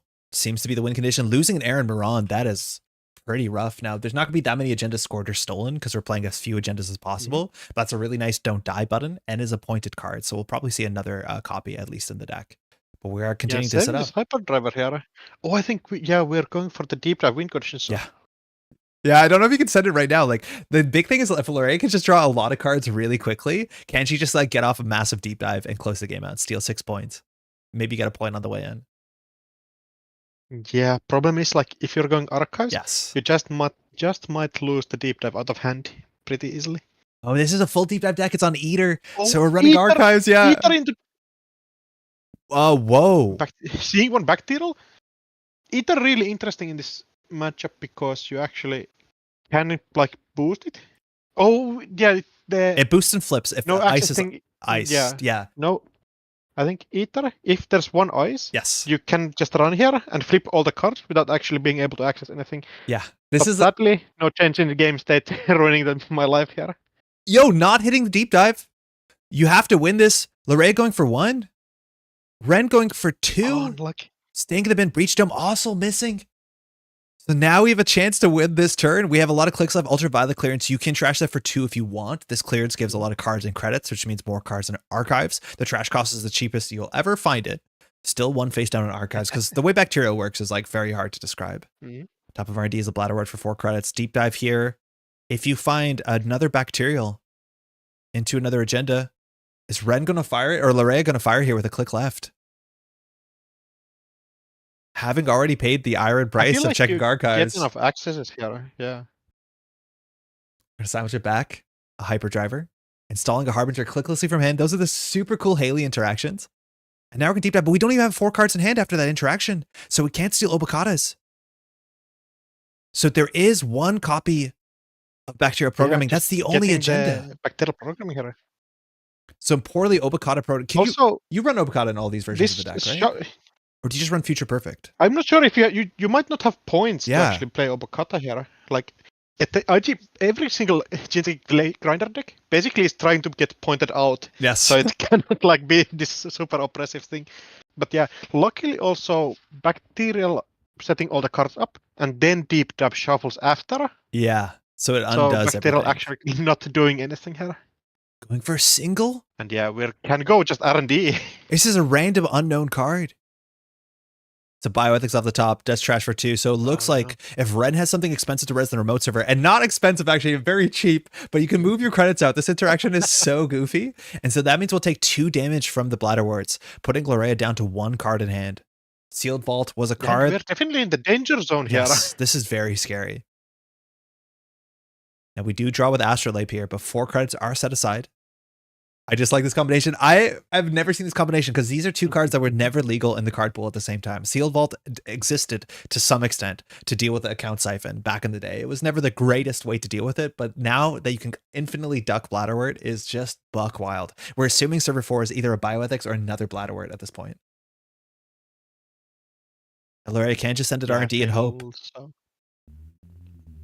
Not firing the Hyperdriver here. This could potentially be not that many turns left in the game. Spec work, trashing the Harbinger and flip it down. We're going to go get down to Nuka. Pause for Malia. Looks like we're safe to go. Draw 3. Finding which cards actually have. And Aaron Moran not down. Running this turn. Taking a bit of time to set up. So I think there's 1 more. So it is a bioethics also. This is 1 card in hand. Now, I don't think we're going to see anything like Neural EMP. For that, you have to run. But this is the sort of lock. And like, we're getting a lot of, like, this is where the Astrolabe is absurd. Because all the damage was done. A lot of it was just undone here by these 2 installs. So now we're assuming the table has a 3rd Bladderwort and a bioethics. We're popping the Hyperdriver. That gives you 3 clicks this turn. You remove it from the game. It is a 3 MU card. Now, luckily with a quality time there, just ripped off the top. That's going to get across the genetics pavilion that denies draw. 2 SMC straight trick shotting. Are we getting a compilation here? Really. Just feel like it. Oh my. Future Perfect on top though. You pay 0 4 times? Pay 0 4 times? Oh, just win. Just win the second. Yo, let's go. That was sick. Top of the deck was the Future Perfect. For those who are not familiar, that is a Psy Ice. You have to pay 0, 1, or 2. If the bids match, you're going to take those 3 points home with you. The strongest defensive agenda for the first, honestly, entire history of FFG Netrunner. And after that, 5-3 started to get a bit more defensive text. This was like the big success for 5-3s and very, very exciting. Woo, if there's no shuffle effect there, like Larrea can just run back on R&D 4 more times and spend 0 each time, and then Wren needs money back. In theory, Wren can crack the sealed vault and then suddenly have more money to bid, so that's not like bulletproof. So you have to keep finding, or you have to keep playing that game, which I think Larrea could at least bid a couple more times. Yeah, I think you probably have to just take the guess there. Like betting one is solid because Wren is going to get way more credit here with all the bladder wars and stuff. I wonder what you're going to get with the trick shot credits there, whether you can just use them to trash cards on the table because it basically undoes IG, or whether there's a program Larrea wanted with SMC. That's going to be interesting the rest of the turn if Larrea was not as good as she was at Psy games. Well, yeah, I feel like getting like compilation here problem does make sense. That's my guess. Go take care of one thing. Super cool. Exciting games. That takes us halfway through. Again, this is week 6 of the Toron Super League. If you're watching, you want to take a second just to leave a like on the video, by the way. That's a huge help for the Toron Super League. If you're not subscribed, if you want to subscribe as well, that makes this thing show up a bit more often on YouTube algorithm stuff for people looking at Netrunner. Axu, it looks like that might be it for your run today on week 6, huh? Yeah, a couple of great games. Yeah. I'll let Baran will jump into the commentary booth and replace me. I'll join people in chat. Actually, thanks so much for joining. It's always a treat. Enjoy the rest of your weekend, huh? Yeah, no worries. Thanks for keeping my seat warm. Thank you. Hey, Ba, how's it going? Yeah, anything for you, Ba. Yo, what's up? Good to be here. It's the best thing to come out of Canada and Bristol since the Dreadnoughts. Which, if you don't know, I don't know what that is. You should check them out. Yeah. Well, I don't know if you like them. They're like half from like Quebec, Canada. Half of them are from Bristol, and they play like what would you call it? It's like a bit gypsy punk. It's a bit like European poker, and it's a bit hardcore punk. Oh, super cool. It's a mental blend, but one of the best live bands I've ever seen. But it's pretty rare they come over here because they're based your ways now. Oh, sick. Okay, I definitely gotta check that out. That sounds great. Bud, do you want to introduce yourself really quick for those who don't know? Oh yeah, I'm Baran Wu. I'd normally at this point say I stream on Mondays, but I'm actually I need to take a break. So I'm currently not streaming on Mondays for the next little while until things calm down a bit here. But you can probably like go and watch some old WooTube videos and leave inappropriate comments on them instead. So yeah, you can find me on YouTube and a little bit on Twitch. Awesome. Well, hey, so glad that you're joining to do some comms. This is week 6. This is our we're on the back half here. So this is Jai versus Toron. Both fantastic players. And we'll start on Jai's side, who has been sticking with Skorpios. This was the deck as soon as phase 1. And again, in phase 2, players could change their decks. But Jai, who didn't seem to believe in his deck, has stuck with it.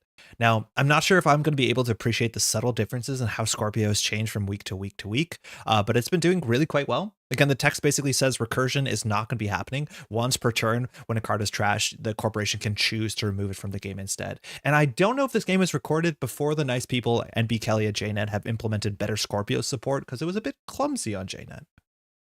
It was. It's actually why it's why I kind of don't play Skorpios as I really like Skorpios, and actually I've been chatting with Jai about his different builds, so I might be able to suggest what the big differences are here. Cool. But I am a very bad Skorpios on JNet player, particularly if I'm trying to stream or anything at the same time, because trying to pay attention to exactly what's hitting the bin at all points is close to impossible.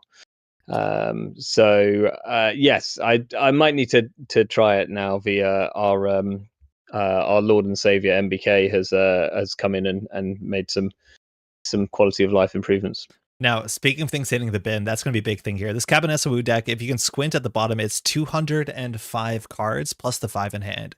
And so while Toron showed up in phase 1 with 125 card, I think, Shaper deck, this has ballooned to almost twice the size. And the big card here we're going to be looking at, of course, is World Tree. The idea with World Tree is you're going to be trashing a card a turn. And that means your coalescences that you pull out really quickly. Mind you, Cabernet Sauvignon can grab cards from her deck at instant speed, or sorry, for a click, but they come in cheaper. Those are the fuel you're going to send to the tree. And the thing is, we saw very early in some of the tournaments, Levy AR Lab Access played on turn 3 to shuffle back cards into a 100+ card deck because your coalescences are so important. And the idea is that you can't count on that recursion loop might actually really matter into the Shaper deck. Also, yeah, for sure. Do you get Damon stress? Because this is also the sort of deck where you have like Sherazada on top of a Deg Deer on top of something else. And if one of those Marcus Baddies comes through and throws a mean Destroyer Severtine at you, all the turtles go down. Like the whole tower collapses. We're playing Jenga. So I wonder what the stress level is into a deck that is very susceptible, not only to program destruction, but wants the Damon stack to the sky. I mean, Toron's fully aware of that. He's lost, I think, 12 programs in a single click to me playing a Trojan horse on him out of Blue Sun in the past. So, and he saw it on the top of the deck, and then said that he regretted not going and getting his Sacrificial Construct. So that's the one card which Toron will have. I mean, I say one card, he's got about 200 of them, but that's the one card which he's got, which is going to really help. And I think we might see Toron pull for that quite early in this matchup, but we shall see. Yeah, the deck is loaded with weird tech cards. We see like in hand there, John Mass Sonority before the Considered Mulligan. So when you have 200 cards, you can find the best tech card for any solution. The question is how consistently can you pull them? And that's all going to be dependent on safe running. Shall we jump in? Yeah, absolutely. Let's go. Awesome. So Jai's going to do the mulligan first. We're not going to see Jai's hand there, but Skorpios is a 44 card minimum. Jai is choosing to play 49 cards. So just watch out. That means we're going to be playing 20 to 21 agenda points. This hand on Toron's side, the sure gamble is fine. The early, I think, environmental testing seems okay. Not a lot of these other cards are super useful. Well, actually, I'll take that back. Trick Shot's a nice way to get your SMC into your World Tree super, super quick. Yeah, I think just the gamble is the best best thing you can ask for here. I mean, the deck can get going off exactly nothing because you need 8 credits to sort of start your engine, and funnily enough, your first click with Cabernet Sauvignon generally gives you 8 credits as you pull out a coalescence. But having the gamble to just soften that early blow probably is all Toron. With the trick shot as well, this is actually like set up really nicely for Toron here to not just get his engine online, but also potentially pressure any remote which Jai decides to make. I think we got the update because it looks like the Skorpios is labeled as smart, and Jai's figuring out for what I think is the first time, what does all of this mean? So it's probably going to prompt him anytime a card has entered the heap if Skorpios hasn't been used. So I'm excited to see the new implementation here. Now, yeah, this will be fun. This deck should have small agendas. Again, we're probably in Tucana that can just be a hostile turn 1, and that is huge on the basis that you now have to watch out for Archer and any other scary thing that can come from forfeiting agenda. I think we saw also in earlier versions of this in an earlier week, there was Corporate Town in a remote server at some point, really hurting. I think it was an Anarch against, maybe a Shaper. Yeah, Corporate Town is a card which me and Jai are both incredibly hot on. This is a very interesting opening turn because in Eternal, more than anything else, resources are incredibly powerful. Yeah. You know, we see things like Clan Vengeance. It's just a nutty powerful card. Bangheart is incredibly important right now, and if you can kind of put out a card which just says, look, at the start of every turn, you're going to lose one of these cards. Like you're getting rid of things like Blue Moose, Aramaron, like all of these cards which are pointed and very, very powerful, and forcing the Corp to come and get it. And then obviously this Scorp deck, I believe, is still on eminent domain, and it's a very rude thing to pull off an eminent domain if it's behind a piece of ice or two. 6 weeks in, struggling. Oh my god, we hit an SDS off the top.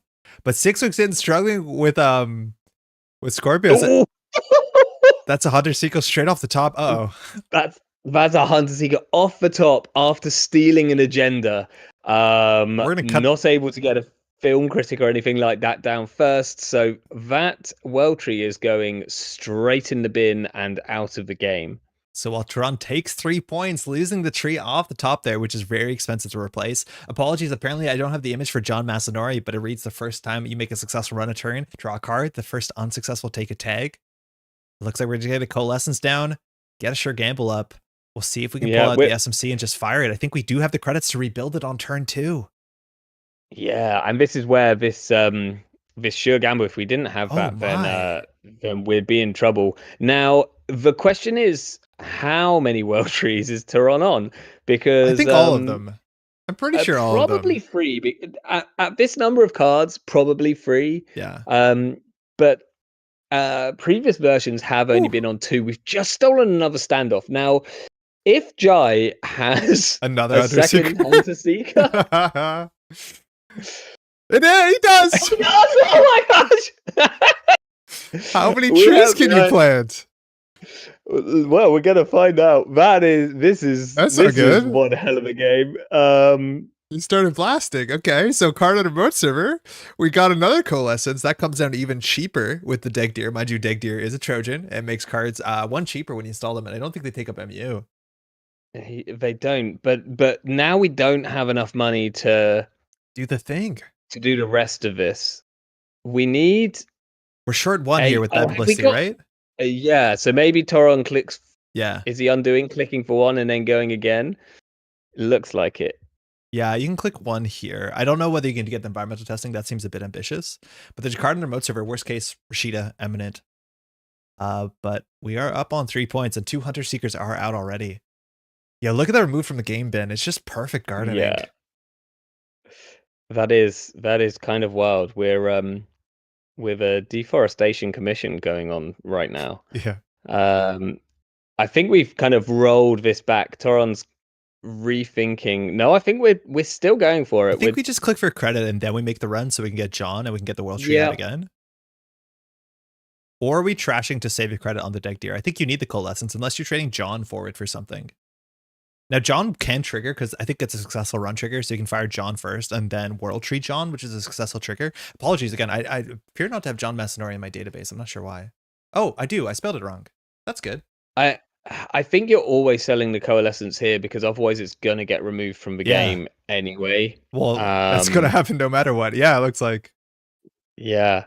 So we and really importantly here, that's all the Coalescence is out. Now, one of the big things which this Cabinessa Wu deck tends to like doing is playing an early levy, so that it has 3 Coalescences back in the deck. That's no longer a solution. So Toron now needs to find alternative ways of money. Now, if he's on, I can't see if it's still in here, but if he's on we can't it won't show you everything because we can't afford it, so like Temujin won't show up because we're short of credit. That's it. Like if we're on Temujin, then we're going to be fine for money after the next turn.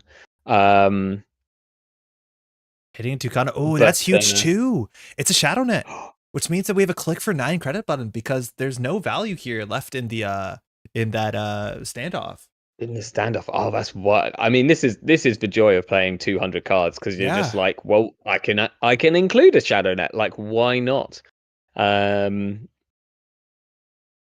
This looks like a push behind a scary piece of ice. Toron's on no money. Yeah, and if this is an SDS, then we are losing our very last World Tree, and that's going to make an interesting game. Now, you might just pull out a Mayfly here. Yeah, this is my guess and challenge. With 9 credits, you should be able to get through. Tithonium, I think, is like 7 to get through, let alone bad publicity. So Jai scoring out an agenda on top of a Tucana. Mayfly, mind you, is the perfect thing to sell into a Hunter Seeker, or sorry, into an SDS, because it also doesn't outlive the run. So it looks like it is a free Tithonium. Now, definitely a mean card, banned out relatively recently with one of the last sets coming out, I guess, the entire Liberation cycle. So you have to boost for 4 and then break for 3. So it's going to be 6 credits with bad publicity, but we are going to get through You here. also, Oh, Marcus Batty. well, no, there's Marcus Batty here. So this is pretty huge, because if this goes off, then we trash the Mayfly, we trash the entire ball, we also trash a resource. This is a big side game, like really big. Oh, Jai pays 0. Toron pays 2. Yeah, the way that this works, so Marcus Batty resolves a subroutine, and this happens on the approach, which means if you trash the Mayfly, that means that once you encounter the ice, you can't break it. So Toron has lost 3 World Trees in 5 turns. That's absurd. Yeah. Wow. I thought we assumed that was the Tucana because we saw the Tucana off the top of the top deck and didn't trash it, and then Toron runs this, and it's not the Tucana. That's such a huge play. We're also going to get a tag because the run's unsuccessful, and we can trash the Shadow Net. Toron's going to be left with nothing. Nothing. He'll be tagged, and no real way of getting the engine up. Now, he does have programs, he does have ways of challenging ice, and he is already on 3 points. However, how you kind of go about... Whoa, that's interesting. Trashing to John. So that saves a tag, Yeah. let alone you do have the button to play any event from your heap by removing the standoff. Now, the standoff was already removed, so not a huge value there. So that makes sense. I forgot that was used. Top of the deck is a regolith. You can trash that, but I don't know how great of a top deck that is for Jai. Jai needs money, so it's pretty good. Yeah, you have to trash that. The one thing that Skorp really, really struggles with, and if it had a easy way to really fix it, then it would probably be a bit too broken, is money. Like, you'll see, I believe this... Ooh, money. Oh, I mean, that is money. You'll see that Jai is on Friends in High Places in this build, which is very good for cards like Marcus Batty and Border Control. But what you'll see Jai mainly use it for is for recurring cards like Regolith Mining License, just so that he has a click for money button. So we know the hand. It is a Regolith. It is a Tucana. Toron is down 3 Coalescence, 3 World Trees. The World Tree deck is now just a regular 187 card Shaper deck. It has no tricks, just you're playing 2 commander decks. Now, Jai doesn't have a great board state. We know there's a Regolith in hand, and we're dripping 3 credits a turn, but Jai still has a lot of work to do. I think the Amakua coming down sooner than later and building counters is going to be a pretty good way to push yourself forward, especially with bad publicity. The question is, how does Toron interact with the other SDSs, and how many axes do you need to get to interact with this agenda suite? I mean, I'm also looking at that cataloger in hand and thinking that that's going to be a really good way of potentially either closing out or at least controlling the next few turns. There's also an interdiction in hand, which is actually a very, out of like, we've drawn the 1 card in 200 or maybe one of 3 copies in 200, which is actually a very good way of dealing with the Marcus Batties here. There's a cataloger, only an eminent there, a tributary you don't want Jai to draw anytime soon, and a Regolith to follow that, which we think there's a Regolith in server 2 on top of maybe a Tucana. So you can't just run back, of course. You don't need to use a cataloger counter. If you're worried about a Spin Doctor, you can always just drop the interdiction first, but we're going to drop and run. So this actually is huge, puts Toron on game point. Reach R&D taking eminent. So the next 3 cards are known. I think the order was Regolith on top, Tributary on bottom.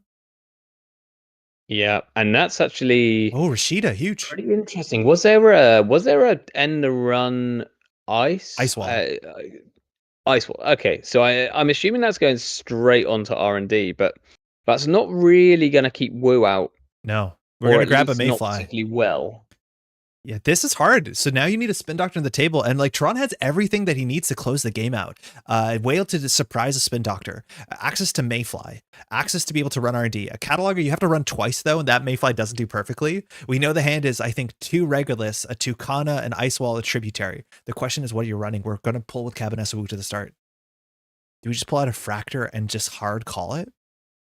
I mean, I think I'd pull out a Slap Vandal. And there is, so there's Slap Vandals here, because this comes in for free.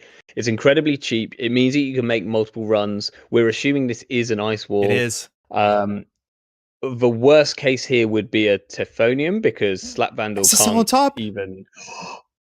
So now in theory, you can ask for action and you can drop the interdiction. There's a small chance Jai could have a spin doctor to the remote server, but it looks like that's not the case. We're just running it back. SSL, Toron finds it. We win.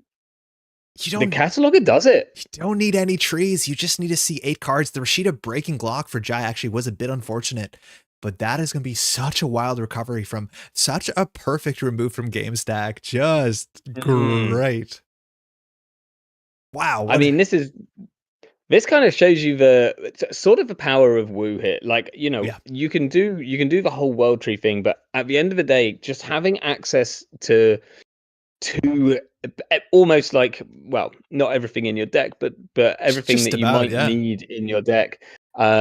If you could just use that to make a couple of really impactful runs, Woo is actually incredibly powerful. And I know there's talk about Woo getting potentially some eternal points going forward. So we'll see if that does end up being the case. Would not be surprised. Again, we saw Shaper just pop up phase 2. Very excited next week for phase 3 to see if that's the case. And I don't honestly know how successful these Shaper decks have been, the World Tree ones in particular, but it's been such an exciting deck to play. I understand the charm of it. And then 200 cards, why the heck not?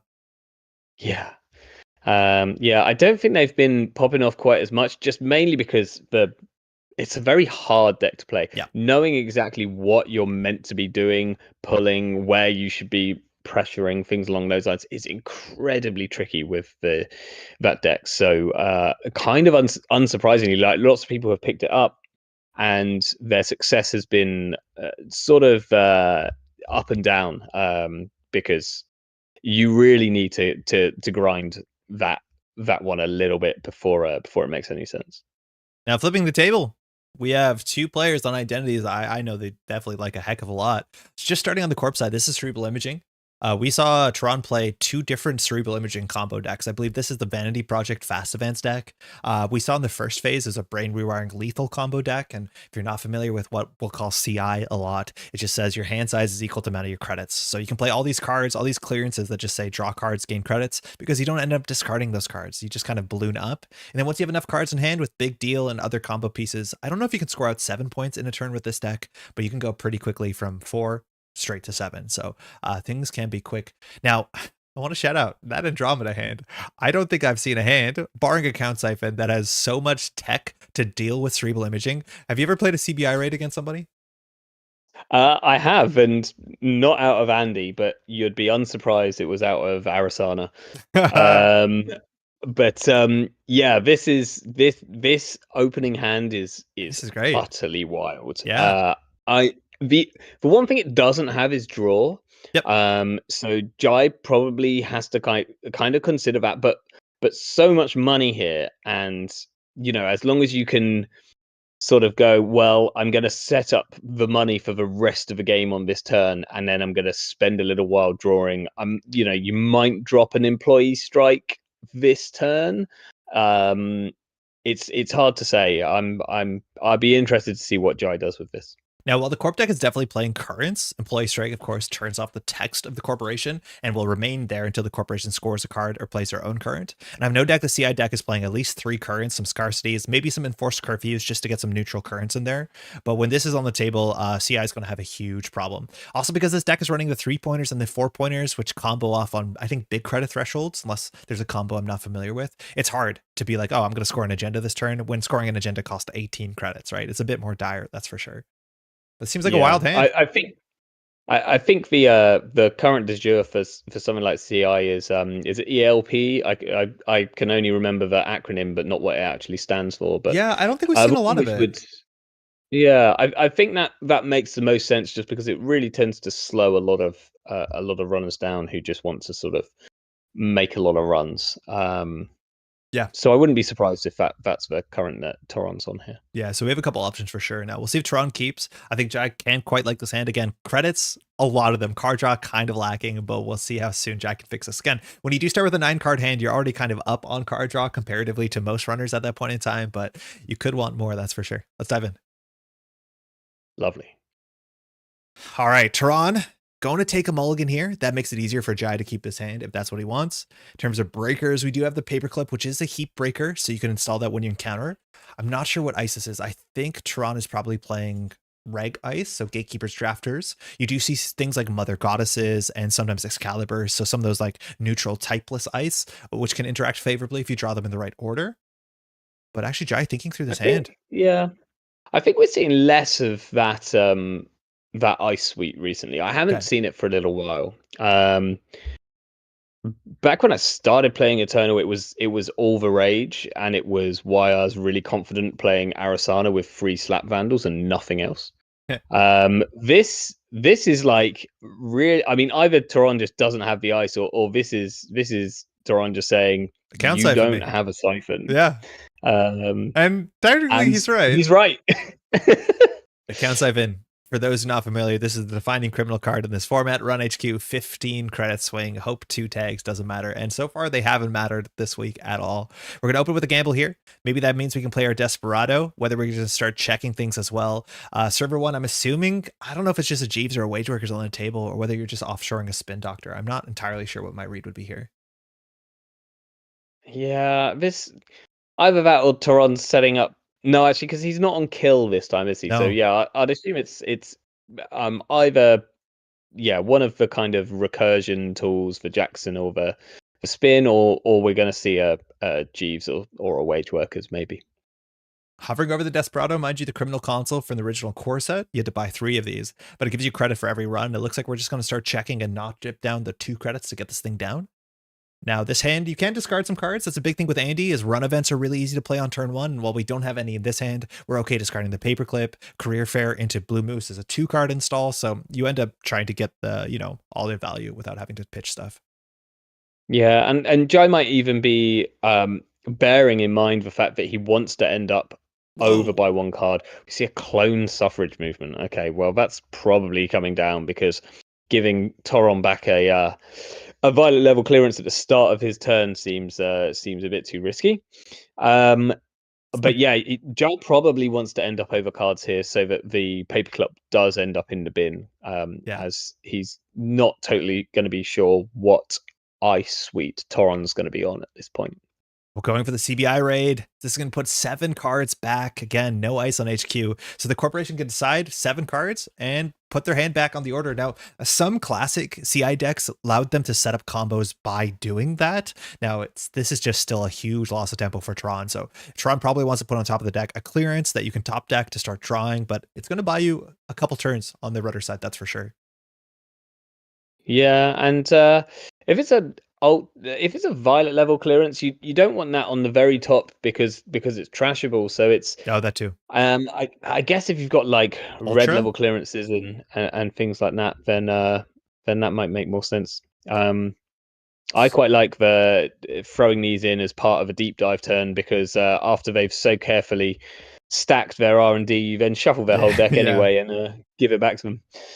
So I don't know if this is the case. Clone suffrage movement, right? Like, it's a click tax for the runner because they have to deal with it. But I've only seen this in like weird combo decks that do like load testings infinitely that can mirror morph these out on the table, shipment for mirror morph, to make it so the runner has no clicks. I don't know if that's what Toron's doing, but like, it's a really strange combo card potentially. I have I might have a little bit of info on this. I have a feeling it's in there to create something that must be trashed, and I think Toron is playing cards, or at least a tech card or 2, which will has an effect, right, if something's trashed. I think it's one of the Hellion alpha, one of the Hellion tests. No one knows, like we say, no one knows what they do, which one's which, but one of them requires you to trash stuff. Yeah, I think the other one's like install a resource, but I still don't know what they do. Now it looks like Toron set up the ultraviolet on top of the deck, so most tempo back. Now we are returning fire with an employee strike. Now on this board state with only 4 cards in hand, not incredibly impactful, but now Toron has some time to deal with it before having to discard down to hand size. And knowing exactly that scarcity resources was 1 card down gives Toron the ability to confidently draw into that. I've no doubt you do a lot of note taking once you put your whole like hand of 8 cards on top of your deck. Like, you pull out notepad.exe for sure. Yeah. I mean, this is interesting. Jai still hasn't drawn a siphon. We haven't seen a siphon yet, which could have really sort of turned this one around. I think Jai was somewhat assuming that he would have drawn one by now. I would be assuming that I would have. So yeah, he was probably hoping to have Toron down on a few less credits and probably him on enough credits to play the rest of the game. So Paperclip is in the bin. I do think in the last game we saw from CI, there was Arc Lockdowns floating around, and that is a card in theory that can remove from Game of Fractor. I think you'll be fine. You have Amakuas, you have other ways to deal with ice, but always a bit of a threat sometimes running into HB that can splash that, or sorry, play it with no influence. But Toron here, again, I should be following a bit better. I don't know if we're breaking, I want to say R&D lock, but like HQ's R&D lock by this point in the game. Yeah, I think we're back to... I'm assuming now that we have ice, we probably broke lock. Yes, we're also like, because the employee strike is back on, then we don't have our CI ability. Ironically, that ice means that Jai can actually play the bravado that's in his hand now. Whether he wants to or not is a different question. But we might. We're gonna expose. Looks like we're gonna draw and expose. Yeah, I think so. Ooh, the medium is pretty interesting, especially in this deck. Whoa, Ysengrin Flush, low influence, snap res. This is a very mean card. If you call event, you're definitely gonna be flushing out powerful stuff, but this thing is very hard to break. So it looks like we're running R&D instead and saying HQ, we can boomerang that later. But understanding that was not a drafter is also super important because that can bring a current back to hand, which Toron would value here. Running R&D, mind you, deuces is some modal cards like Buy a Bands, but a bit more straightforward. It's easy to get value off of this no matter what board state you're in. That was vanilla off the top of the deck. That's where we're gonna need our paperclip. But I've just realized the kind of fun interaction of playing medium, like digging up a bunch of counters, then playing a CBI raid and running R&D to see basically the whole of HQ. That's actually kind of funny. Now we get what we're assuming could be vanilla and R&D. We found our first upgrade on HQ. I know Toron at some point has been enjoying Panic Button. I don't know if that's this deck, so maybe we'll just expect a Chrysium Grid or a Mavirus or a Cyberdex Virus Suite more accurately. Yeah, I think I'm kind of reading this as a Cyberdex, but you know, I'm also fully aware that this is Toron, so I'm kind of, you know, all bets are out in many ways. 16 credits, looking pretty good. Now that means this turn, it's going to be difficult if you want to clear the employee strike by hitting out with you'll need like a greasing the palm if you want a big deal. So Toron is still stuck on 5 hand size, but it looks relatively comfortable. We'll see if we get a face check. I don't know how you're going to deal with that Ysengrin Flush besides like Boomerang Bravado and see what the upgrade is. Yeah, I think you might just Bravado R&D here for the money. We're kind of assuming that, like, I mean, it could get blown out if it turns out not to be the yeah, if it's this drafter, it's pretty vanilla bad because you get the current back, but it looks like the vanilla. Unity, hovering over it again. If you're breaking Gatekeepers, it's going to be pretty expensive, so we just want to get that out of hand. Throwing out a Citadel Sanctuary, a tech card against damage and tags, so we're assuming we don't need that or want that if we're going to just float tags with the Count Siphon. And Toron just clicking for credits. 18 with a card on the table is the biggest number here because that is exactly what Toron needs to big deal down to score out a 4-point agenda. You'll be on 0 credits, but hey, you're still halfway to game point. Turtle coming down here looks like, or not. We're like a very considered player, and you can kind of tell that by I mean, he's also a streamer in his own right, so he's probably helping us out a little by kind of showing us what he's thinking. We see a G's on the table, so that's a big part of a potential combo here. Now 5 to trash, 4 with the Desperado is still a heck of a lot. We're dripping 2 credits a turn with Blue Moose, but there hasn't been a lot of explosive forward tempo here with Economy. Now the Bravado might get us those credits, but Jai definitely considering this a very, very important card in all combo CIs. This and Wage Workers as well, both very flexible. Yeah, and we are now nearly halfway through our deck and still haven't seen any of these siphons. Just hiding in plain sight. Maybe I think we're farming, choosing to charge up here. This is going to be the. I think we're considering it. Yeah, Jai's hovering it. Yeah. Okay. We're coming down. So mind you, each of those clicks is not only an Amakua counter, which Engram Flush has 5 strength, so it's going to be a bit of work, but also Desperado. So it's better than any of the basic actions. And then last click, we can still take it down. So Amakua on 2 counters will be on 4 credits next turn with Blue Moose start a turn. And Toron saying, hey, I'm going to ice up everything so you cannot get Amakua counters. Now, if we do think it's a paperclip on R&D, it doesn't make a lot of sense this play. So there's a chance it might not be because that is a 0 strength ice. And with Amakua and Desperado, it's functionally a free run. So you can get near infinite Amakuas if you put your mind to it. Yeah, there's also a good chance that the ice there on Archives is something like a Gatekeeper or a Drafter, just as a kind of form of protection over nothing at the moment. Over Toron's normally expecting to be able to hold about 20 cards in hand by now, and currently can't. It is the vanilla, so that's just going to be free broken with the Desperado after. We're going to see Corporate Hospitality. It's a credit to trash from the Liberation Cycle. So that is going to be some recursion that can bring back a current as well, but on 19 credits here. Amakua not getting a counter because we trashed. Boomerang into the Count Siphon would be pretty easy here, but I think there's a bit of concern. There's a Crisium Grid on HQ, which will stop the run from being considered successful and denying a lot of those triggers. We're going in. Bravado. We're going to see a new card here. We're not going to have credits to trash or steal. Oh, we're going to have 1 credit and seeing a tier on the top. Why is that in the deck? That's a big old piece of ice. I think that's in the deck because it's a Toron big loves piece this of card, ice. yeah. But also, if you accidentally click through that, then you're giving CI 5 clicks on their turn to kind of just do some absolute nonsense with. It's probably asking a lot, but it's got some pretty relevant subroutines on it.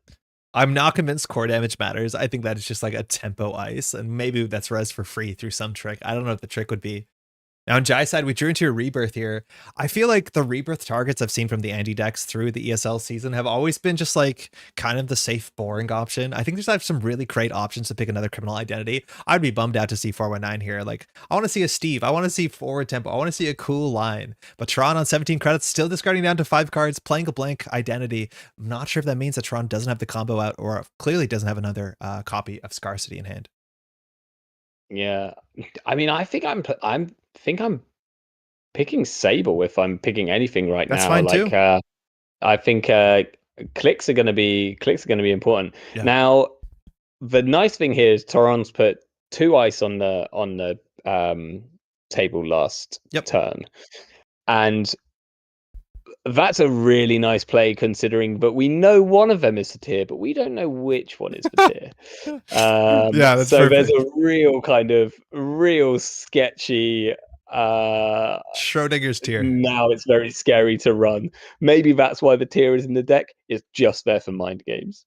You got to step 1, show the tier. Step 2, get the fear. Yeah. I'll bring the Rebirth here again. Go grab a criminal from the card pool, and it's now going your identity. Look at those options when you play Eternal. There's some options that are not good, and then you can play any of the great value options. You could play Liza and float tags. I think that's fine if you're running. Steve on HQ is okay. Sable is totally great. Los, honestly, face checking, getting some credits back. That's okay for a 0 cost card, as much as the opportunity cost here is pretty heavily. Do you play Nero so you can run into a tier and jack out? Like, only slightly joking. Yeah, I mean, considering that's the scary thing right now, like I don't hate it. You're also then don't have to worry about sort of a drafter firing at any point. Yeah. I could see it. I don't think Jai's going to do it. I don't think he's going to do it. But it's right there. I think he should consider it. Oh, yeah, you can play. The deck has so few agendas, but we're going Leela. So basically, if you know what Hermes is, you know what Leela is. She's very frightening ability. So the bounces on the table can sometimes matter for combo decks. If it's a deck that wants to score 2 agendas in the same turn, sometimes CI is actually genuinely disrupted by Leela, because if you put 2 cards on the table and you're advancing both of them with like shipment from Kaguyas, that can break the combo. So I'm assuming that's why this happens here. I mean, here we're no tier respect. Spend 10. We do have 2 clicks. We've got 2 clicks. Yeah. So we can. I mean, I guess The thing is, you Whoa. don't really. Oh, That might that's be just worse. As bad. That's actually worse. That's probably worse. So That is losing. We're going to lose 6 here. you can't just trash the or- class act. The problem. Okay, so Yeah. Fairchild, you Oh, we have to can? make an No, option. we can't break it. Yeah, we can't break this. It's very expensive. This card, Wow. mind you, was the strongest HB ice for a while. Now, the subroutines here, the last one, the core damage or end the run, that's the corporation's choice. So it's up to Toron to figure out what the right call is here. Now, trashing the class act is not that bad. Losing 3 credits a bit rough. We do have, mind you, this Bravado coming back. So if you do the core damage, you're actually giving the runner a credit here. Not that the vanilla can be gone through. So it is going to be an end the run. I wonder if you trade a core damage for a credit there. In Toron's other deck, I'm sure you probably would consider it, but Yeah. not here. Like the funny thing is that this is still a very strong piece of ice. Yes. Right up until someone gets a Yogg and a Turbine down, and at that point you start weeping quietly that you've rezzed a piece of ice for 6, which is currently broken for 0. How funny would it have been if Jai grabbed Nero and face checks to do a terrible code gate? What's happening here? What's going on? That can't be it. That can't be it. Okay, fine. No, it's okay. It was a mistake. We're all right. I wonder if you're considering running Archives or HQ. Here. Yeah. Archives run seems like it's going to be the play. Again, we're on 3, so Amakua can deal with Drafter or Architect. Hagen could be a bit of a blowout. I don't think we've seen that much Hagen in ESL so far. Yeah, I mean, was it Larrea or Wren? Whoever was playing CI there, they had Hagens in theirs. Oh yeah, true. Oh, we see an IQ, the Ice de jour, which has come back into fashion. It's very cool. Now we res that for 6 credit. What's really funny with Employee Strike is they turn off CI's text, and now you can technically run HQ. You know there's an engram that's a bit of money, but you do know that the tier that you're assuming to be in front of HQ cannot be resed. Now the funny thing with Employee Strike is that CI is a downside when you have low credits. I do not know how Toron gets out of this. Definitely needs to draw a current, but Toron is so far away from what we're assuming is a big deal win condition. I mean, what gets him back in here? It needs to be something along the lines of clearance into Yodel in 2 turns, but you can't clearance with scarcity on, with Employee Strike on. I don't think so. Yeah, that's actually true. The clearances are really awkward here. So yeah, essentially it's current or bust, I think. So it looks like it's corporate hospitality for current. Probably for a current. Yeah. Yes, yeah, exactly. All right, Scarcity's back online. We have text, 7 credits, 7 cards in hand. Oh, apologies, it was Larrea's deck that had the Hagen in it. Thank you. So we're 2 more credits in. 7 means we cannot res the tier. The tier does cost 10, and even going down to 0 credits now that CI has active text might be a bit rough, but we're going to triple click through the Fairchild 3.0, the only 3.0 ever printed, which means you can just spend your whole turn, pay 1 for vanilla, get 1 back, get those medium counters up. Toron has some legitimate pressure on R&D, as much as that's going to be Jai's turn after turn after turn. Ooh, yeah, I mean, Excalibur. We can currently deal with that with Amakua, so not too scary. Especially if Jai's gameplay is just run R&D every turn. This does nothing if you're just clicking straight through the Fairchild. But it looks like Toron is going to pop off a bit with Violet level clearance, drawing a whole bunch of cards and not having to discard. We're just going back to see 2 cards here, right? Yeah, I mean, has Jai ascended beyond card draw? Like possibly. Like what else does he need? Like technically doesn't need anything right now. No. He's going to see an additional card each turn. Now eventually Toron's going to find a way of purging on tempo. So that could prove to be a problem. Yes. And that might even already exist.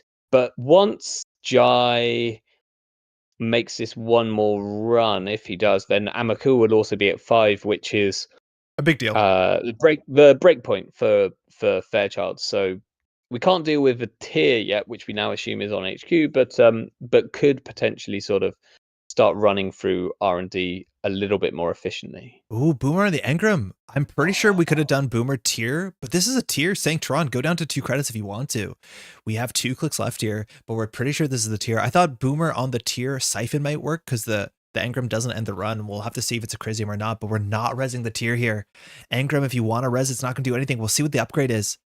If it's res, it will deny Desperado. It looks like it's not res. We'll see if we get a cheap purge. Big deal found in hand. Yeah, I think you got to. Yeah, I think you got to trash that. You don't get the Amakua counter, but that is a win condition. Looks like Jai doesn't mind. Says you're far away enough from 18, and you assume there's another one maybe in hand as well. It is a CBS, so huge that we're not counting on clicking through the Fairchild, or sorry, paying through the Fairchild. And if you do trash that, you don't get an Amakua counter, but you cannot rely on Amakua when that's on the table. Now, this means you can run back into HQ. Okay.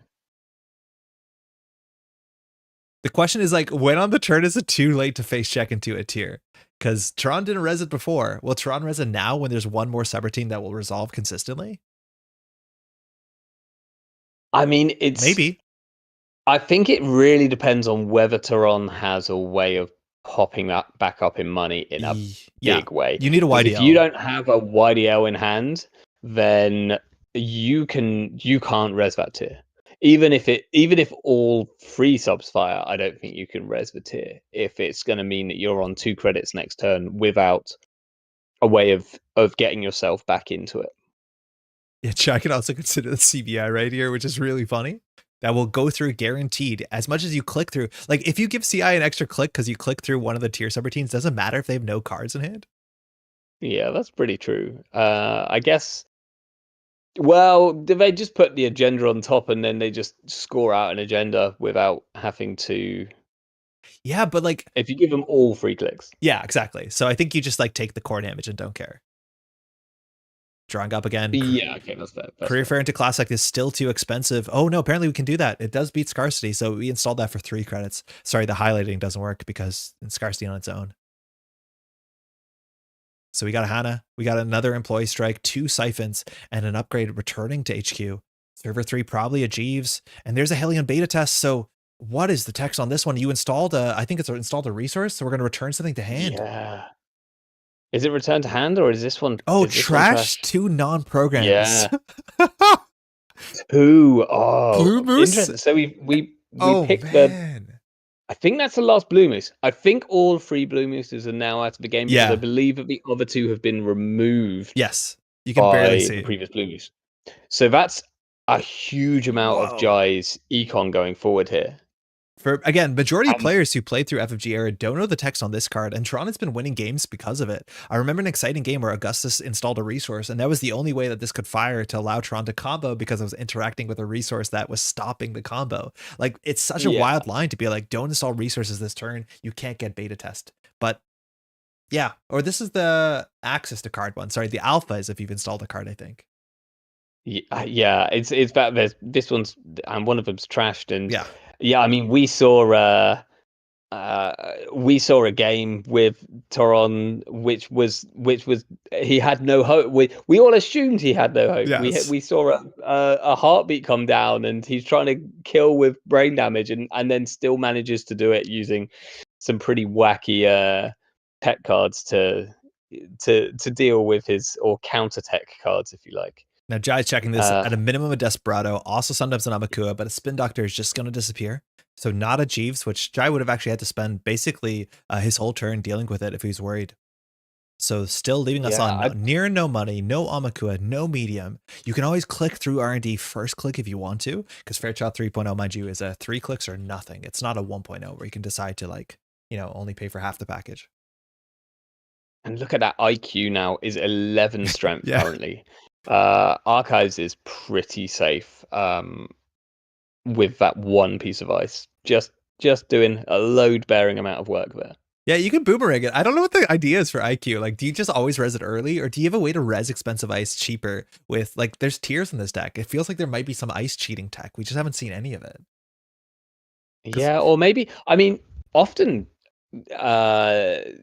CI is just rich enough, and it might just be a case that Jai's opening really did slow Toron down a lot, and we haven't seen any YDLs yet. And I assume there are YDLs in here somewhere. This is huge.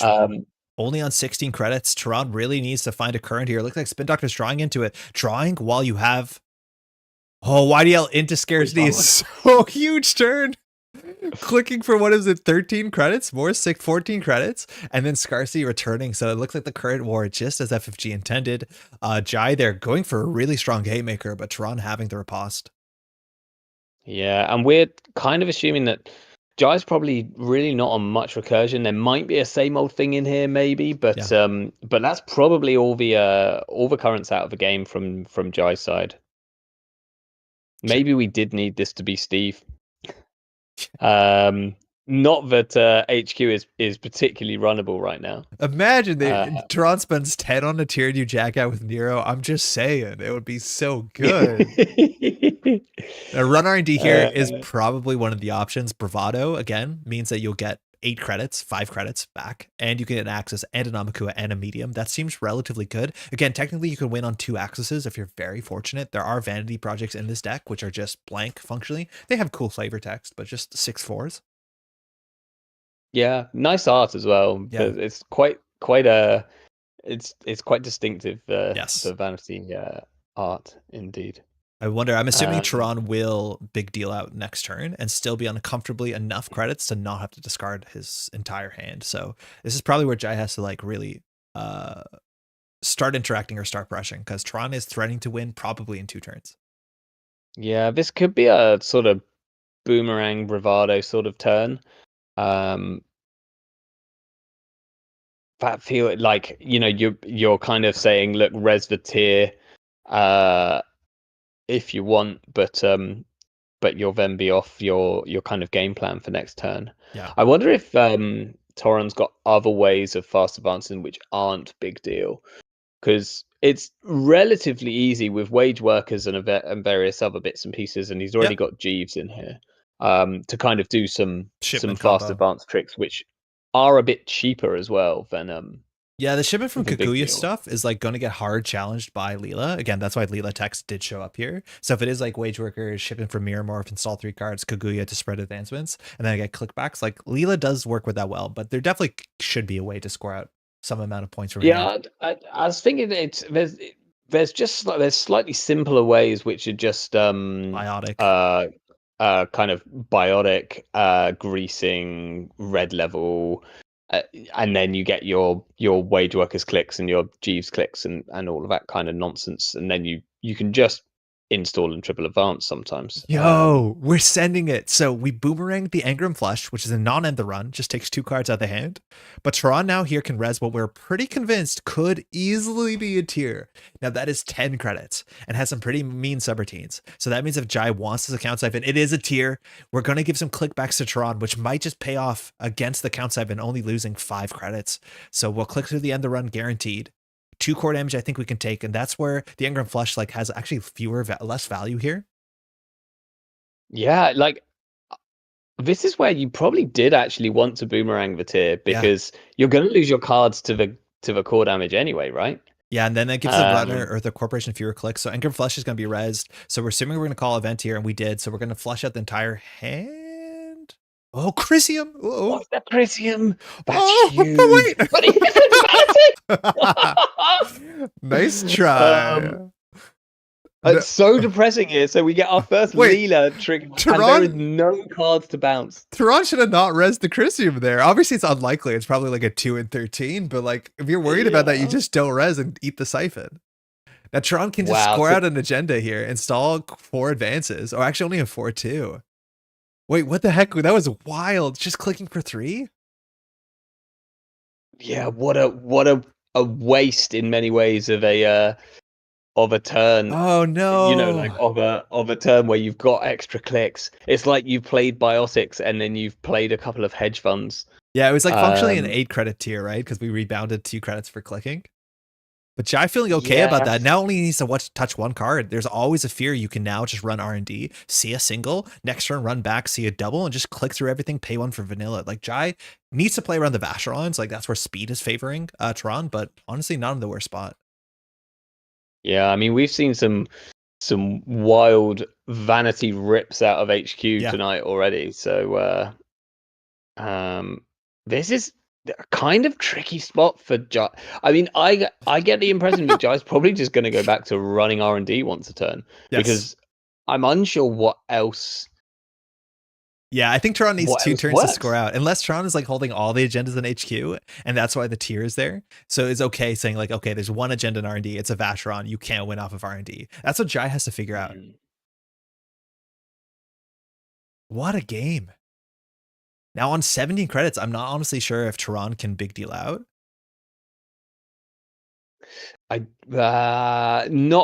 Definitely can't big deal out a vanity project, and that's the important thing here. Because you need a biotic or an extra click or an extra you need all of that. Something from like it's quite expensive. Like obviously it gets you one hell of a way like forward and means that you can do it in 2 turns, but with Toron's quite slow start, like he's in a little like there's not a huge amount of R&D left. We got 10 cards left. If we're planning on sort of sticking 2 big deals, we need to more than double the money that Toron has currently. Now, YDL will pretty much do that. Yep. But if Jai has any way of actually, that's huge. Alarm clock doesn't see that much play in criminal and standard, but when it gets through a tier for functionally 1 click, considering you save the run, I think Jai. Okay, we got ice. Yeah, it should be no surprise, but it was cool for a second there, wasn't it? Oh, and Arc Lockdown here. So this must be the paperclip. It's Easter eggs, looks like. Oh, yeah. There's a big chance the only fractor's vanilla, so like you don't care, I guess. Yeah, and Toron here just respecting the potential same old thing, because also probably saying that he doesn't have a counter current in hand. Yep. And just can't afford right now for Jai to play an employee strike in any way. We're on 29 credits. This is the 2-turn clock. Jai single access here again. We're just clicking through everything. This could easily, well, not easily, could be the game. Scarcy at the top, finding a current. Okay. Toron probably is going to do something explosive on this turn. All the ice is res. The only question is whether he wants to put another ice on R&D to stop that. He has a full understanding of how dense R&D is, and especially where the Vacherons are or where the Vanities are. Second ice on HQ clicking for 2. I was going to say, I wonder whether last turn Jai should have done the alarm clock. It's tricky because it means that you then definitely can't run through the gatekeeper. Yeah. But forcing the ice to be rezzed on HQ when there was just 1, Toron would have put anything in front of that tier just to at least make it seem like it could be something. And I wonder if it maybe wasn't something that he was really intending or wanting to res. Ultraviolet into a clone suffrage. Jai can consider trashing that. That will see more cards sooner. It won't get an Amaku counter, which is not incredibly important, but that will leave on 1 credit, which is exactly all the money Jai needs to run R&D again. Break vanilla for 1, get 1 back from Desperado. Toron here on 28 credits can combo up, but also again knows exactly what's an R&D. There's a chance there's no agendas there. But of course, next turn, Toron will be seeing half the deck. Oh no, Hayley on beta test. We trashed a card. We shouldn't have done that. Uh-oh. What are we losing? Yeah. Alarm clock contest fee. Oops.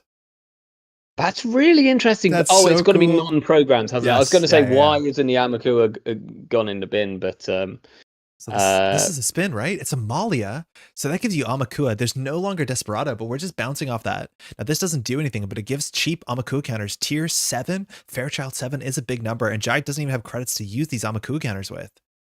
So I'm not sure what we can do here. Get to 5? You still can't click R&D. Like, you can't break R&D, you have to click it.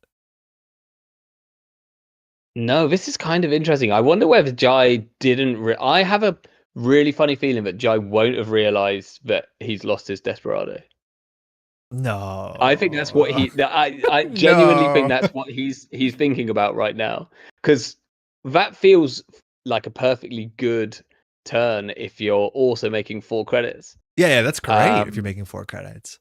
Also, for what it's worth, like the top of R&D does for you without. The top of R&D is known, so I don't think Jai wants to go back. It looks like Toron realized can't get that Amakua server. If that's a Cyberdex Fire Suite, that's the best case for Toron, because if you ever consider interacting, you just get purged out. I can't believe Toron has not been doing anything for scoring out. Does Toron not have the combo, or does Toron have a 7-point combo that he's waiting to draw into?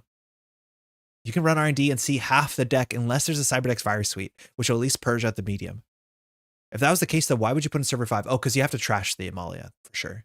Mm. We're clicking. But I don't know if you like. I just don't know if you do. You've got 5 turns here. You need to win, not lose. You know. We're seeing 3 cards. Let's see if a Cyberdeck's Fire Suite purges the medium out again. Toron knows what's in the deck. Yodel off the top is great. Hospitality, can't trash it. Next card is his 3rd Hospitality. Shout out to Cyberfeeder plugin. Yeah. Jai now can't run R&D next turn either. He has to click for credits. There's 2 cards in R&D. Toron has to be doing a 7-point combo. We're on 40 credits, Biotic Labor. Install, advance, big deal. We're down to 22. We're going to score a Vacheron. Leela gets to bounce an ice. Okay. So so this is why the second ice went on. Wait, this now is, this is credit perfect. 22 credits is what you need for Biotic Advance. Big deal, right? 17 plus 4 plus 1. Yeah. Yeah. So we're there. Jai's got a turn, and he can't run R&D. He doesn't have a credit to get through the vanilla. He can't run anything. These Avaku counters don't do anything without credits. Maybe there was a Desperado miss. I think you have to run HQ. Yeah, you have to force 1 credit res. You can click through tier. Now, if you whiff, you whiff. But if you win, you win.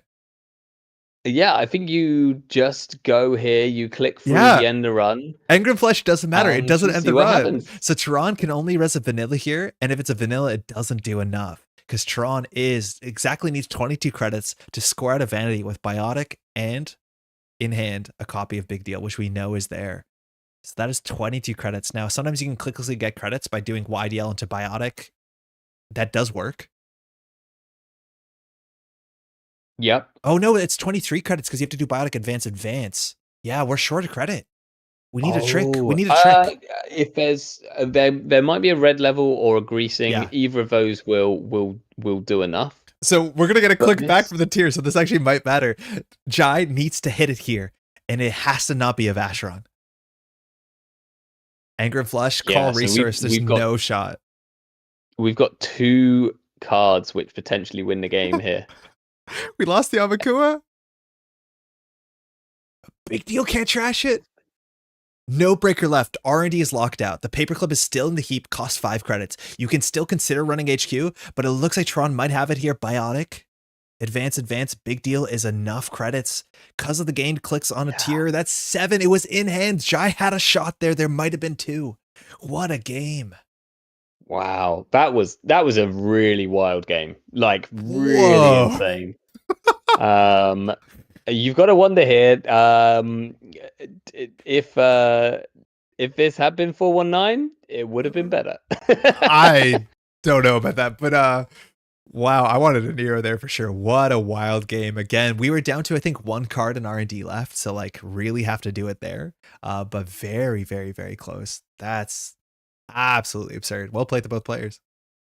Yeah, I mean that was really interesting. Watching the way that kind of Jai slowed down the early game, Toron not finding those YDLs until really far into the deck, which the deck just really needs for those big money plays. And then it coming down to the very end game, us wondering why there's a tier in the deck, finding out why there's a tier in it. I mean, it was kind of insane. That means these 2 players will be trading, mind you, games. They did go for the split, which again, both of those players are just on the heels of off 15-15. And that's going to lead us to a very important final round, which is the off 15-15's game versus Silent. Now, for those, again, going into week 6, off 15-15 was up on 24 points, 2 games ahead, as well as have already taken the bye week. So Toron, Jai, Augie definitely on the trail. Silent Arbiter at 12 points too, definitely has an opportunity to come up here and get that wild upset, jumping up to 21 and off 15 not moving anywhere. So this is our final matchup for the Sunday week 6. It's NEH. Oh, you've seen this NEH deck before, haven't you? This is the like 7-point Arella combo. It is quite fast. I love watching this. This is sort of just insane. And there's so many tricks which you have right now. There's a ton of 2-1s that you can play. Mm-hmm. You've got the freedom of information, which is just an agenda which turns this kind of archetype into something really insane, because all of a sudden all of your agendas get scored out for 2 advancements, which is exactly what you're hoping when you're playing Sansan, and Arella. Yeah, exactly. It's a deck which doesn't even really die to rumor mill because you can just score. So you've got a ton of 2-1s. We'll see like we've seen off 15-15 just score a 2-1 to clear currents. Yeah, like for sure. it's not a problem. This is gonna be cool. So it's really, really wild. Yep. I'm not sure if this has actual tag punishment in it. There's always a scare when you see breaking news, of course, that it could just be 24/7 news cycle into any sort of a win condition that just closes the game out of nowhere. So I think in the first couple games that we saw against off 15-15, players were trying to like build a board state and stay safe. And at that point, it was just too late. It was Arella into Sansan into breaking news into 2 tags, and then you can easily score 5, 6, 7 points in a turn, and that's incredibly explosive. Now, Silent is playing a 50 card, again, Cabanessa Wu deck. I'm pretty sure this is a World Tree deck. Maybe one of them isn't. I think it's a World Tree deck. No, this one isn't, if I'm correct. Because how many cards is this? This is Just 50. So Silent here is just on I'm going to get out 3 Rizekis turn 1 or turn 2. Yeah. And that is good enough. So and that's probably what we'll see. We'll also, I'm assuming that Silent's on at least one copy of like Parisia. We see a compilation there, which is like pretty good at not just dealing with a Sansan, but holding on to a Sansan or holding on to an Arella and saying, well, I'm gonna take this one hostage. You need to find another. So this will be a kind of interesting match. Like we'll see if Silent can deal with the board. Mm-hmm. We'll see if there's any clot threat. Clot is an that's interesting huge. one with this because obviously you have to pull it out before the combo starts because everything else happens in the same pay window. Yep. Now, Endurance also on hand is a bit expensive, but if that comes down, that might be the only breaker that Silent needs for the first little while of the game because you do want to run, you do want to check stuff, and if this just gets enough power counters, you're breaking all that ice for free. It doesn't matter what the text on wraparound is. Shall we jump in? Yeah, absolutely. I don't actually know if we've seen off 15 res any of this ice yet, so I don't know if we know what kind of ice is on. The games have just been really quite fast and super, super surprising. Notably, too, some of these games are recorded a couple weeks ahead of schedule just because of scheduling with asynchronous tournaments. So there's a chance that some players actually have to play week 5 before they see the tapes for week 4, for example. So there's a bit of secrecy sometimes between the decks depending on when games were played. Looks like off 15 is going to keep their hand. Silent's going to keep theirs as well. And we are off. NEH for the uninitiated, still in the standard format for another 30 days or so. But when you make a new remote server, you do draw a card and you have 17 influence, which goes pretty far. That's for sure. Especially when you get in Estelle.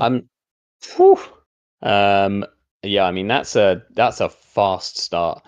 Now, I'm really interested in Silent's keep here. I'm assuming it's the spec work, which he likes the look of so much. So we'll kind of see if this goes. Oh no, because there's no. Oh, there is coalescence. Okay, so yeah, so I assume this is like a spec work, and then we're gonna maybe we symbol chip this back out and.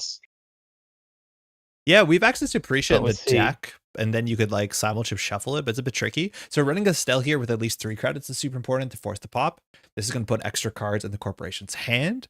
We're just going to play an employee strike and say, hey, you're not going to be drawing cards until you score something out on the table. But these cards, if they're Sensi's Actor Unions or Rashida's, looks like nothing's going to get rezzed. Jeeves. That looks like another 4 cards are coming down in that case. Turtlebacks, huge money. 1 influence, 4 trash that says whenever you build a remote server, you're going to get a credit. And so while we lost some card draw here, we are going to be able to get, I think, the triple install. Yeah, looks like it. And we're really notably off 15 is on Spin Doctor here instead of Jackson Howard. Mm-hmm. And there's this real interesting kind of dichotomy over which is the better out of the 2. And it really depends on the type of deck you're playing. And here we see, off 15 is playing a much faster deck. And actually Spin Doctor is usually the better of the 2 cards in that particular case. You don't normally want to spend your turn sort of clicking Jackson Howard to draw cards. You just want to install Spin Doctor, res it, and carry on with your life. Well, double Parisia. Now we're accessing a Sansan City Grade. Apologies, this is off camera, but that is an upgrade, not an asset. So that Prisha actually doesn't do anything. We spent 4 credits and a bunch of clicks to get these Prishas on the table. Now those will be at least credit neutral technically if you don't worry about the clicks too much. But that is a lot of trashing forward. We'll see if there's going to be hard-hitting newses or oppos to riposte here. But now the question is, what do you have to deal with? Whether it's the turtlebacks to slow the credits, or the Jeeves looks like it's coming down for 1 credit from pocket just to stop another triple draw, or maybe even a triple advance into board state. Yeah, going to be really gutted that you didn't get down the copulation there. It would have been much better at dealing with the Sansan. It's something which I've always been very upset about with Parisia, when you have to deal with things like Tranquility Home Grid and various other Managarm Skunkworks, and you can't trash him with Parisia. Sensi's is on the table. This card is political, so you're not going to see it iced up. We might not see any ice in this game at all. But the idea is that this gives you so much forward card draw and allows you to take any card from your hand and put underneath your deck. Oh, we do get that scroll. That scroll is so funny to me. But now we got to check what's deep far away from those servers. So a couple new servers on the table. Sensi's definitely needs to go down. The problem is you don't have enough time to deal with Spin Doctor, which eventually will recur all these important cards, but we definitely want to use all of our Prisha, so we can check one of these. They are full random as far as we know. Yeah, this might be a simul chip. Yeah, I think we're kind of recycling this Rozeki of this Coalescence just so that it doesn't get removed from the game. Yeah, click for 3 credit button, but the table is dropped. What is it, 5 cards? It's Rashida into Sensi's. Notably, too, that simul chip was used, again, to get the Coalescence back, which is plus, 3 credits because you pay for the simul chip. And that card means you're no longer threatening Clot. Now, the problem is, are you playing Clot or do you have to threaten Clot? Those are 2 different questions. They're not always the same answer. But if that's the point, off 15-15 now on 12 credits, has a chance with the Sansan on the table to start doing combo crimes, especially because there's a Jeeves in server 8. Estelle. And you, with the fact that you don't even have to pay influence for Cyberdeck's Virus Suite here, it's very tricky to be like, oh well, I'm gonna threaten Clot, and that might win me the game, because it might literally do nothing. This scroll is like we're on a ship in the ocean. It's making me seasick. I don't know where to look at my eyes anymore. Server 12, 13, and 14, we're dealing with the Estelle. Gonna get popped there. Off 15. 15 has drawn through 25 cards at turn 4. We're checking. I can't tell. Server 14 is a 14. Vera. It looks like. Just that's very mean. Some tech damage. It looks like that's going to take some Prisha credits. Now, I don't know if you could probably flatline someone after this, but it actually can never flatline because it doesn't do honest damage. It just takes cards out of the hand. So we're going to check everything on the table after not checking too much last turn. So we're looking for Larrea. We know Sansan is, I think, on server 2. It's a Mamba Temple. It's been a while since I've seen this card. That probably just stays. There's like enough money. I don't think money is not important now at all. You really need to be dealing with this draw, if anything. So probably Silent Bear looking for the combo pieces, looking for the Arella, looking for the Sansan. So didn't have time to go and deal with his other Sensies, which I think has now fired at least 3 times, or we've seen at least 3 Sensi fires. Yeah, 3 Sensies has fired. This one's twice, I think. And the Spin Doctor, mind you, was shuffled right away to put that Sansan back in. It was trashed. So sorry, there was no Sansan on the table. But at this point, off 15-15, just needs to find a Arella, needs to find a Sansan. I don't know if we're on advanced assembly lines as a way to fast install one of those during the combo turn. I don't think we're on team sponsorship, which could be a very important card for this sort of deck as well, to do the combo even more with more acceleration sometimes.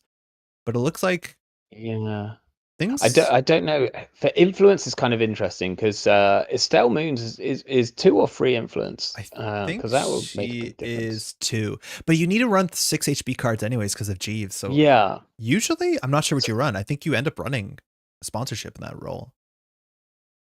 I mean, that's been the typical thing. I don't think you need money for things like Marilyn doesn't necessarily make sense. I'm buying into an Amani, of course we are. So there's an agenda in hand, or this is a bluff that only costs 1 credit. So if we hit something, we're going to bounce something. The copulation is scary. Spin Doctor drawing, so definitely agendas in hand, and we're continuing to dilute them. It's a post-truth, just a 2-1. So going to be a small trace from Amani, but off 15 has some money to blow. Not going to beat it or boost into it. And Cabanessa apparently has Link. Yep. Yeah, does indeed. No, this is a Yeah, good response. Couple agent to steal the money, run back in HQ. You know there's agendas in there. Oh, we just trashed it. We didn't cup it. We do Yeah. again have the Parisha credits. I really like the fact that we're seeing a bit more of this deck because we've managed to go past turn 4 without off 15-15 winning. And seeing all of these kind of on score trigger cards in the deck, which makes a lot of sense, you know, on score on steal. So the Vera, the Amani, when there's this many agendas in the deck, because Yeah, I think there's 7 2-1 agendas. there's a lot. And then a bunch of 2-2s. So there's a whole lot, and so you're getting a lot of fire off those cards. You know, like if you're not careful, then Vera will just wipe out your entire hand of any relevant cards. This might be the only deck in the ESL that's not running 3-pointers. It still might have 1 or 2 3-pointers, but there's a chance it has none. Yeah. Maybe it's on. Maybe it has. Bologna? It might be on global food. Oh, it might be on like food makes sense. one global food or possibly even 2, but probably it only needs 1 just to balance out the 1-point agendas. And you know, at the moment it's still got influence based on what we've seen. Yeah. And there's the third Estelle Moon getting res for free with the Mumba Temple. It looks like Off15 doesn't have exactly what they want here. Now, the compilation is something to be respected, so we're going to get an Ice on HQ. We're assuming it's just a cheap end the run. I would love to see the Mighty Enigma, which actually really does matter on this board state, particularly with just an Inti in hand. For those unfamiliar, that Sun God just breaks barriers relatively cheaply, as long as they are cheap as well. Yeah. Inti basically there to deal with wraparounds and vanillas. You don't really want to be putting it through too many more paces than that. Yeah. But Enigma, yeah, powerful in every format it's ever been in. Just the best. Always a good card. You see a third Jeeves. I feel like the server was run already. Yeah, I already know this one. So Silent's probably going to get the clickback. In theory, you can note take. Your opponent will usually tell you. So mind if I undo? Yeah, there's a Jeeves in 8, Jeeves in 13. It's the servers on the right of Estelle that I think we're not totally acquainted with. Besides, I think there might be a Vera out there, but no, Vera got trashed. Yeah, I mean, if you're keeping track of where everything is here, Astroscript just on the table there. That was actually not ran last turn. It could have been scored out on the table, but a Turtlebacks, whether we trash it for free, we're not even trashing it. So it looks like we want to keep our Parisha credits to deal with something on the table. So you could trash a Jeeves, you could cup a Jeeves. Running Archives as well might just force up the Spin Doctor, but that Astra on the table, something as interesting as a foot. Yeah, I mean, it'll be particularly interesting to see what happens to this deck when there's a lot of talk about the Astro Errata being removed in the next update, and it would make decks like this much more explosive. Potentially just, I mean, whether they even need the Astro clicks is the other thing here. There's a 15 minutes in the bin. Yeah, Arella as well. So those are important combo cards. 15 minutes, just a 2-1. You can shuffle back, but Arella is pretty big. You can technically cup a card from Archives. Doesn't seem like a huge priority. And I think the Sansan shuffled back 2 face down cards, if I'm not mistaken. Apologies, we can't scroll the log. This is a video. Yeah, and this got to a kind of interesting place. Like,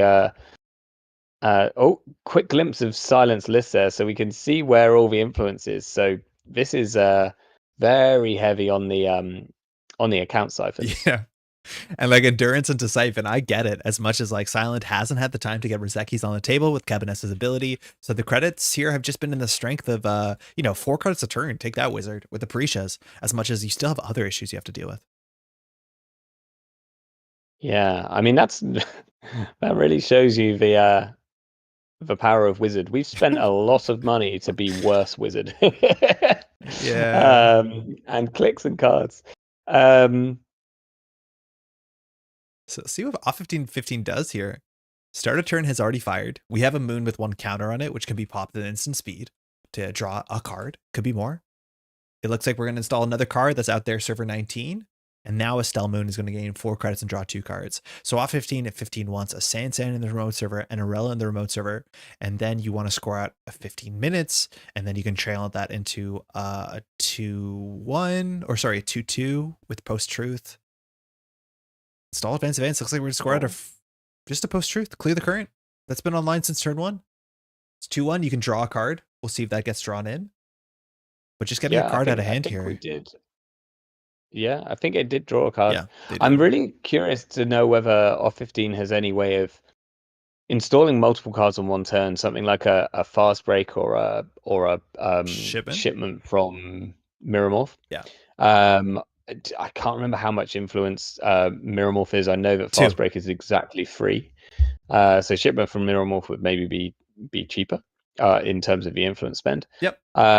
Just so that you can kind of, you might only need sort of one of those in your deck, just so that you have a way of going, right, I'm going to do everything in exactly one turn with no pre-installs. Yeah, fast break sounds really cool. And those again are HB cards.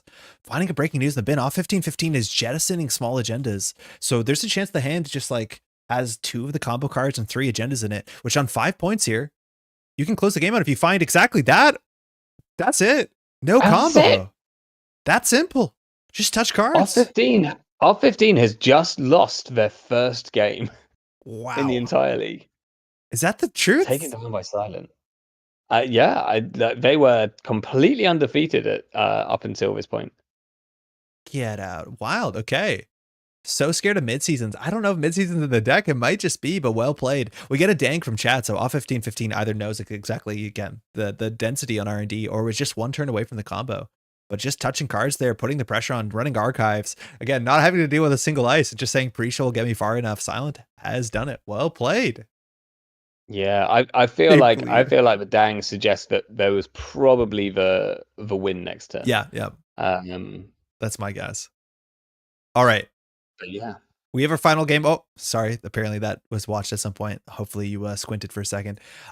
We have what I think is the longest game today. This is Cabin SOU on 94 cards. We're expecting World Tree. It looks like this is post mulligans against Mati Mukundo. Again, for the uninitiated, it says that once per turn when a run is about to approach the server, you can just install a card from hand. I've been told that there might be a bit of a technical difficulty in this video. There's just like a 5-minute jump while there's a rules question. I think that's edited out of the video is my guess. If not, we'll skip around. And then, of course, we've seen Cabinessa, and this, with the Temujin in hand, it looks very easily like it's going to be a World Tree. Yeah, I think we know that the off 15 is on World Tree. I mean, there's a good few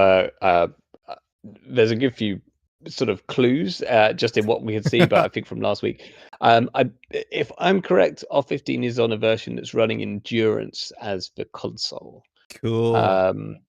Which is a very useful console to be able to get down against MTI as long as you can. Because just running in the first place can be a little bit tricky. So we'll see what happens here in terms of the turn order, because MT is definitely like probably the hardest counter for like early World Tree decks. Yeah, World Tree needs to run. And the idea is that on any face check, Silent can deliver the worst ice that they have in hand just in front of you, and you have to face check into it. If I'm not mistaken, is Silent on the Mushin no Shin? Jumon Mati? No. Okay. Yes, they are. They're on Mushin and the other one. Mitosis, right? Yeah, Mitosis, and then Traps and Jumon. For the uninitiated, we'll jump into this game because we have a long one ahead of us. Mushin puts a card on the table with 3 advancements, and the idea is that Mati will ice up that card because Mushin has to be into a new server, which is super important. All right, we'll dive in. It looks like off 15-15 going for the mulligan there, and you see some of the scary cards for a late game. Yogg, with a bit of support, can break all the scary Vampiranasas and Atinis and DNA trackers. The most likely we'll see at least the 6 strength will be broken for free. And Silent install advance there. While it could be a 4-2 agenda, our read is probably a Charlotte. The question is, how brave are you to go ahead and face check to deny that Charlotte and give the corporation 3 credits? Yeah, I mean, this just could be absolutely anything, and you're also could be facing ice. It's pretty scary. You've got this Dirty Laundry in hand, which feels really hard to play against an empty deck, especially because Silence ice, we've only seen a little bit of it, but it's generally quite low to the ground, quite cheap. We're 100% going to be on free tattoo bowlers because that card is ridiculous, especially in MTI. So it's quite tricky to kind of, any other corp here, you could just be like, right, well, let's dirty laundry turn one and get some info, and you just can't do that.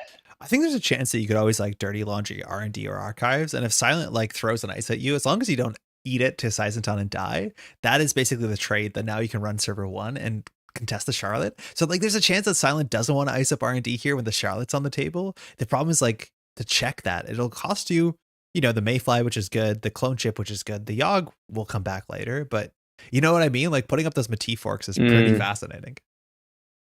And HaverOfFun is definitely thinking about it, whether you grab with Cabanessa and just set up, go get an SMC, get a Rozeki, understanding how fast this game is going to be. And again, with a Charlotte on the table, how can you possibly interact?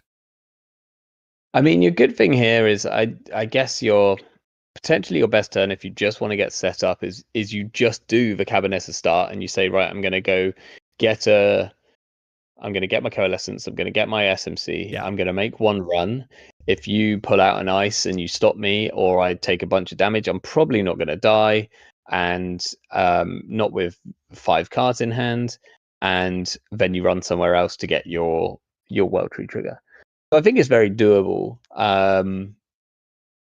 HaverOfFun electing to draw here, maybe looking for a kind of start. Oh, like a gamble, for instance. Recent. So that seems okay. Astrolabe is pretty huge here as well. That's a great opening card for super cheap for HaverOfFun. For many, many years, this was the only Shaper console that ever saw play because it comes in for 1 credit for 1 MU, and in a world where assets were spammed, this could easily be a free 14 card draw, no problem. Already, we're getting a card, pushing ourselves forward. Double Advance is saying, hey, this can be a 5-2, not advancing the Charlotte, or it could be the NGO front. How are you going to interact with it? Now, I think HaverOfFun can interact with this. Mayfly run is honestly just good enough. The question is, will it happen? Yeah, you might go Coalescence spec work first to kind of get some tools. I don't know if we're on Flame ironically, out. I think we might be on Flame out. Yeah, possibly actually in this one. Ironically, the Coalescence in hand is slightly worse than if it wasn't. Yeah, fair bit worse. Especially if you've got a spec work in hand, but we'll see if that kind of becomes a thing. There's not an advancement on the Charlotte here either, so that's like, it's worth noting that if whatever this is from Silent, they're gonna go quite poor if they do try and protect it. This is the thing. It's like fascinating because if that's an NGO front, the second advancement on the NGO front is worse than the advancement on Charlotte. So it's probably not an NGO front unless you do this on purpose to make like, a bluff or some sort of uncertainty, which is why I think this could be an agenda. But if it's an agenda, again, you will be poor. If you res the ice, you'll be poor. And Mayfly can deal with this. So maybe with 11 credits, we'll face check into this and pull the right breaker that we need. But we'll see if we call it here. Because again, we might. I think we're just gonna run. This, because we're not scared of program trashing subs. Like if there was, I mean, that would be the way to really blow someone out. It's like the opposite of sticking Sicen's hands into HB. You're gonna stick some sort of Stavkas in your MTI decks or something along those lines. We're leaving it, filling up our MU. We don't have to worry about Cortex Lock anymore, which is quite nice. And Dirty Laundry is just going to go off for pulling the World Tree. So we'll sell the Mayfly. And this is last click. So you're not worried in terms of the remote server getting contested. I'm so interested to see what that card is. World Tree, going to sell the Coalescence. So the Mayfly will just be RFG'd if I'm not mistaken. Yes, but we can see that we've got more there. I guess this is based on. We steal a Regenesis. That's huge.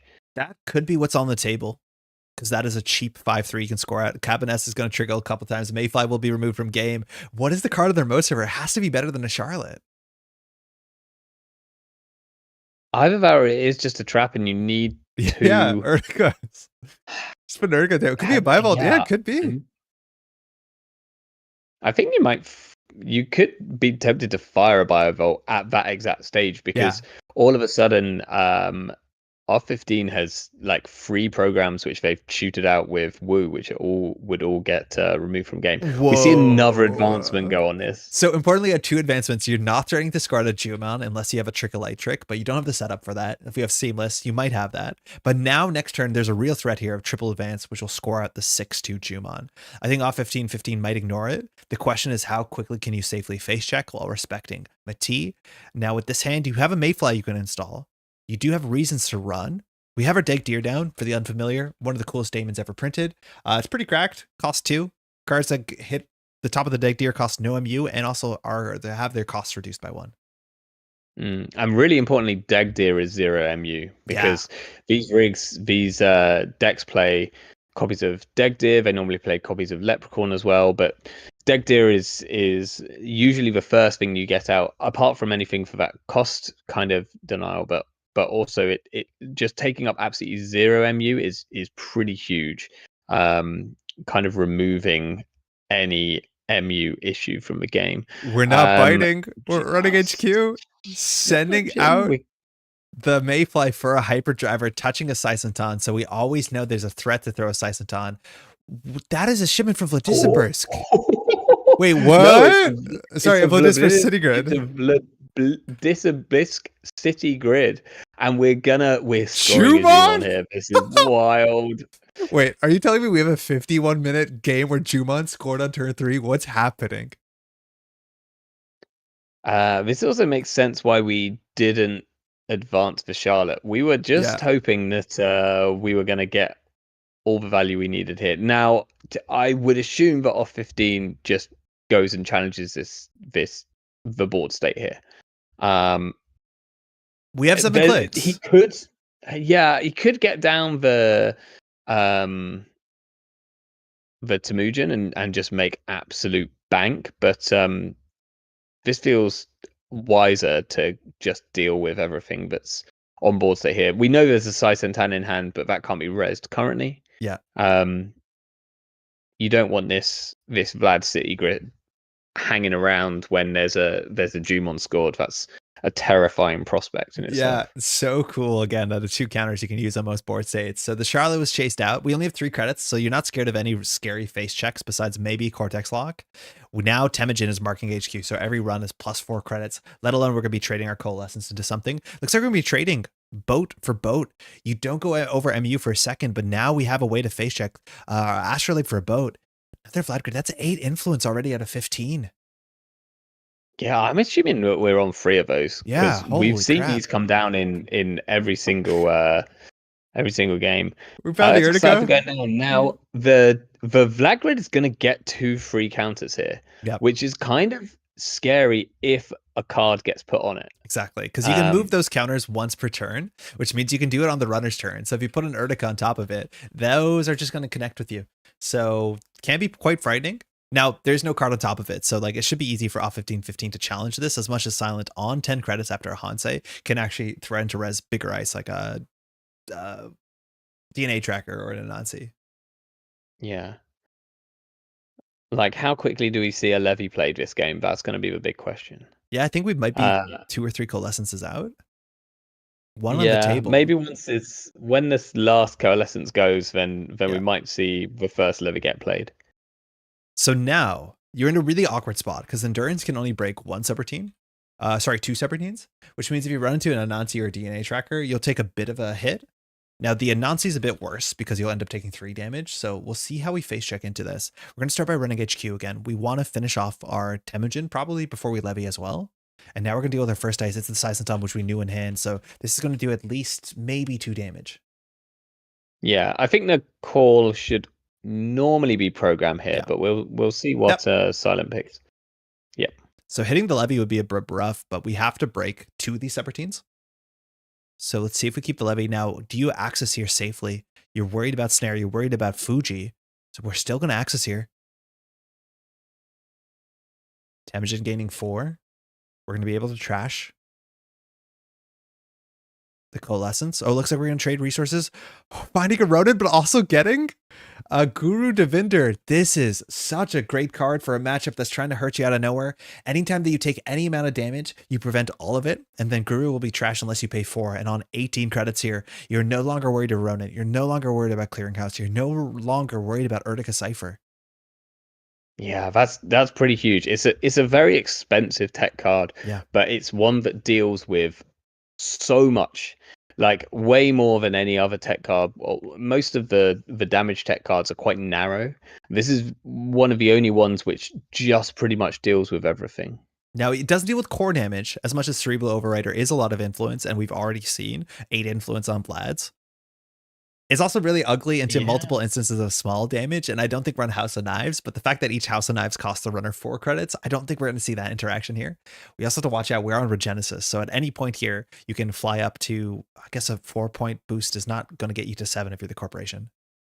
Yeah, I mean the most interesting thing, because I think it's relevant from what I remember, Guru Devinder makes it impossible to steal Obokata. Yeah, that's true. So you need to go and take damage from somewhere, like otherwise the Obokata just sits there. Yeah. Now obviously you can always it's quite easy to get rid of this Guru Devinder because you can always just sell it to the World Tree. Maybe getting yourself a film critic. But here, for instance, we're going to need to pay 4 credits if we want this Guru Devinder to stick around. Yeah, I think we're going to get a breaker here just because the 2 sides of talents. Okay. If it's an Echelon, it's like relatively ugly still. But again, if that fired for 2 boat counters and then 4 credits for the Guru, it's largely as expensive as the Echelon is in some ways. Break for 6, though. That does suck. Wait, we don't have Guru credits. If there's like a shock in the bin, the Guru is going to leave at least until we levy it back. Trading the Coalescence forward. Going to get a Hyperdriver for free. And there's a Jumon in the bin? Okay. Well, we're on a Jumon each. Whoa. Pretty big. I mean, that kind of makes sense of why the Saisentan came out there. How did that get in archives? Was it discarded to hand size? I guess so. Unless, did we see a Hansai play at some point? Yeah, that was the Hansai. So. No, you're right. It was the Hansai. Oh, okay. So saying that was safer kind of makes that. Well, I think that Silent would have been planning to try and score it out with Regenesis. So I think the first Jumon probably always goes into the bin if possible. In first curfew, taking 2 hand size off, we're drawing into some interesting cards here. We have Councilman. This card is pretty annoying because it matters a lot of the time and you can easily forget it's there, but it will, if it's installed proactively, it's just a bit of an annoying tax. If it's installed reactively on the turn, it matters. It can prevent you from rezzing important spin doctors or defensive upgrades. It has some pretty wild text on it. This is the Hyperdriver turn, mind you. We have a lot more clicks still, and we probably want to make a run. The question is, what are we trading and into what? Whether this is just simulchip into a hardware or Councilman into a resource, those are the obvious things. Also, just like misdirection into program might do something here. Start building up your turbines, I guess. Yeah, there also might be a play where you start musing back the coalescences, or you install a program from your deck so you can go and get a muse to get the coalescences back from the bin so that you can sell them and continue kind of that way. But looks like we're just going for the Councilman play here. Something that occurred to me just now when talking about the Vlad grids was this is gonna kill the Guru. This is annoying. Oh no, we can break it. Yeah. No, Isaac. You can endorse it. Yeah. We got a boat. Ouch. So the Vlad grids make a lot more sense when you consider the fact that you can fast advance and Regenesis with them. Cool. Yeah. So as much as they are brilliant in a deck which is trying to score out a Jumon anyway, they're even better in a deck which is trying to score a Jumon out by using a Vludis Burst City Grid. It's or by using a Regenesis. It's like a very cool little interaction, the kind of thing which Silent's pretty known for finding these sort of fun little very you might call them janky, but they're usually pretty good kind of interactions. They're super cool. Now that access was another 3 credit access, so there's a chance that if you find any instance of single damage, the guru would leave. Looks like we're gonna go ahead and grab 1 credit at least, because technically Deck Deer, the interaction here has been a bit strange. You've seen some players give themselves 1 credit before they SMC, because Deck Deer into SMC I don't think operates the way that it can in a paper game.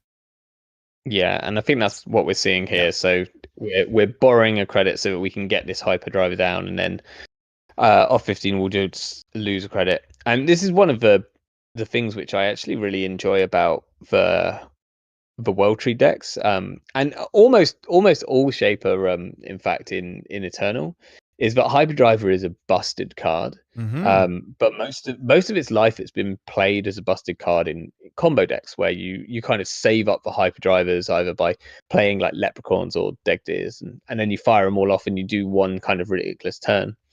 But in Eternal, it's a lot of games are so fast that just having 3 extra turns in the early game, extra clicks, gets you there. Like so like having 3 additional turns worth of clicks gets you to a place where you need to be so that you can kind of contest these early ones. So hyperdrivers are almost exclusively played sort of for tempo, and then occasionally you see like someone land a big deep dive because of one. But it's really fascinating. It's a very different kind of way to how we've seen hyperdriver used for most of its life, I feel. So we have another threat on the table that has been Jumond. We only have 1 credit here. Mayfly can, in theory, break Swordsman as much as the Mayfly causes the Swordsman to have another subroutine. That subroutine doesn't matter unless you are trying to trash this with the World Tree, which I think might be the case. Unless we're going to like Nuka back. You can take a net damage here, I'm pretty sure. No, well, you can, but you're going to lose the Guru. Oh, yeah, you can. So I think that's what off 15's kind of realizing. He's made it harder to get through this Swordsman, because the whole point is to have that Mayfly when he gets to the other side. It's so funny that the Swordsman subroutine says basically like lose 4 credits if you let it fire. Obviously you can't lose 4 credits, so you lose the Guru, but like just a very relevant small 3-cost dice, even without the AI text here. Yeah, this is kind of funny. I'm pretty sure we saw from last week that Silence on 3 copies of Swordsman, which kind of makes sense when there are a lot of AIs in we're firing all. Eternal. Okay, we're leaving Guru.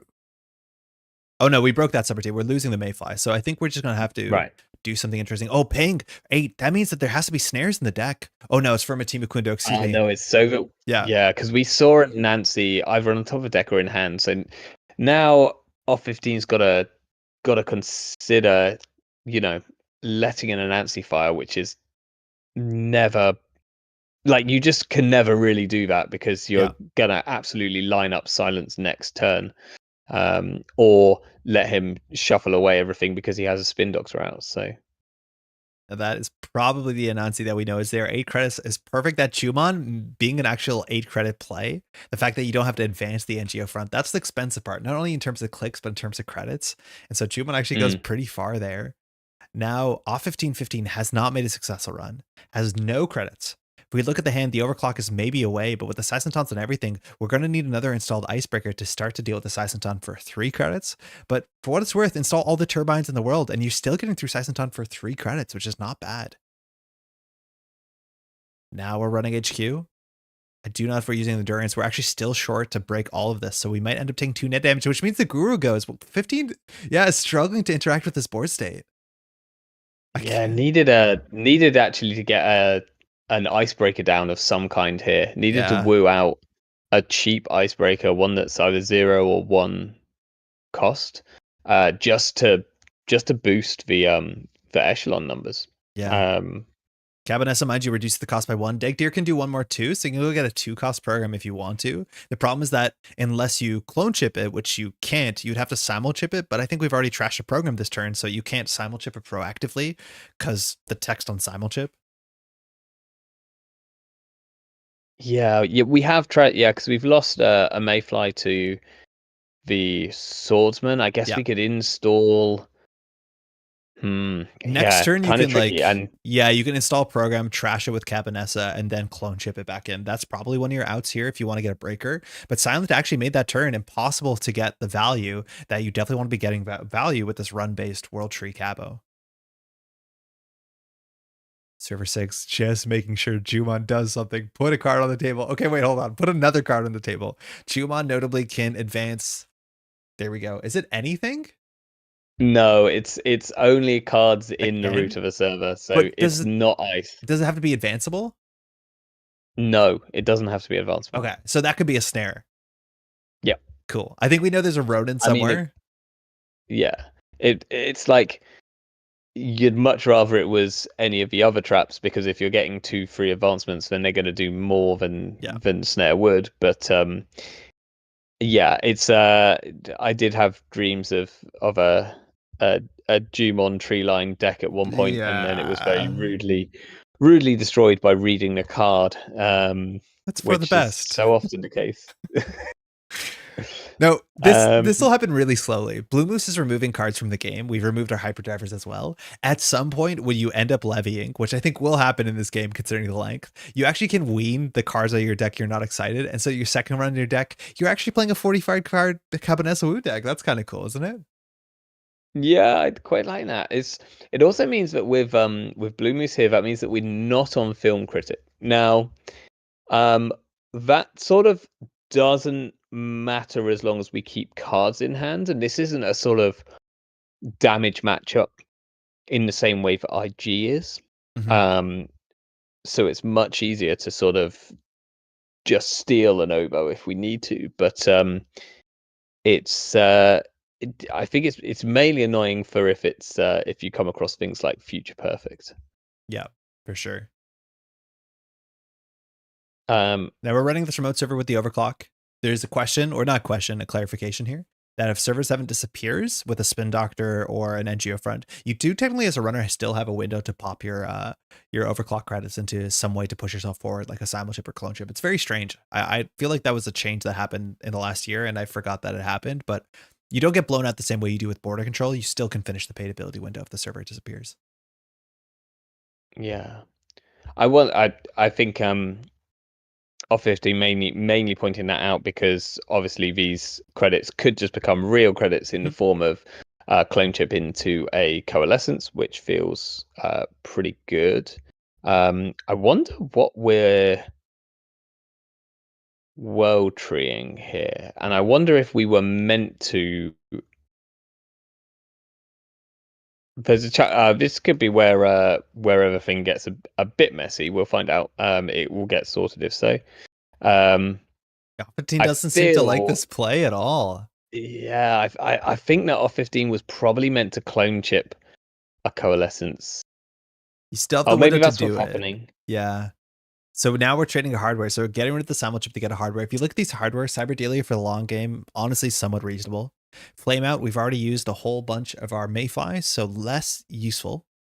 Otherwise, if you trade a simul chip for a simul chip, it looks pretty silly. Yeah. I mean, really interestingly, we. Oh, undo click here is. Yeah. It's tricky to do because you got the T information. Yeah, but would you? You haven't. Yeah, awkward. Thinking back over the programmed list, I wonder if Off15 is on Muse. I don't know if I've seen Muse in that list, and Muse is where you can start getting sort of really quite ridiculous with the program recursion. And that might be what's causing a sort of a bit of a stall out here almost in the World Tree deck. Yeah, I think losing the levy to what was damaged was actually super important because those coalescence back really matter. So we're gonna trash something else. We're gonna trash. It was the deck deer. Wow, cool. Some virus not resing it for 1 damage. You actually do want to trash this for sure because there are trickle lights in this deck. So having advanced cards is a real threat. Now we're still only on 1 credit. I don't know if this deck has Rozekis.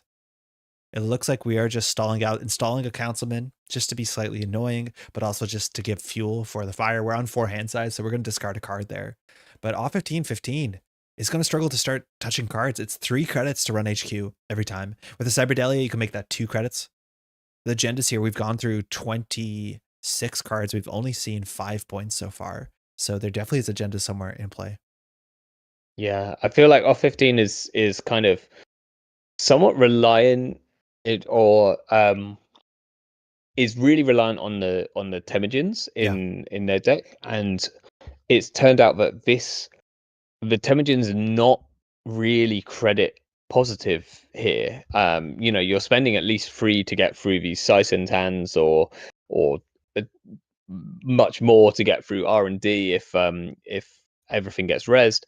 So you kind of can't do that. I'm gonna pop a hyperdriver and run one of your servers 5 turns and just clear out a Temujin for 20 bucks.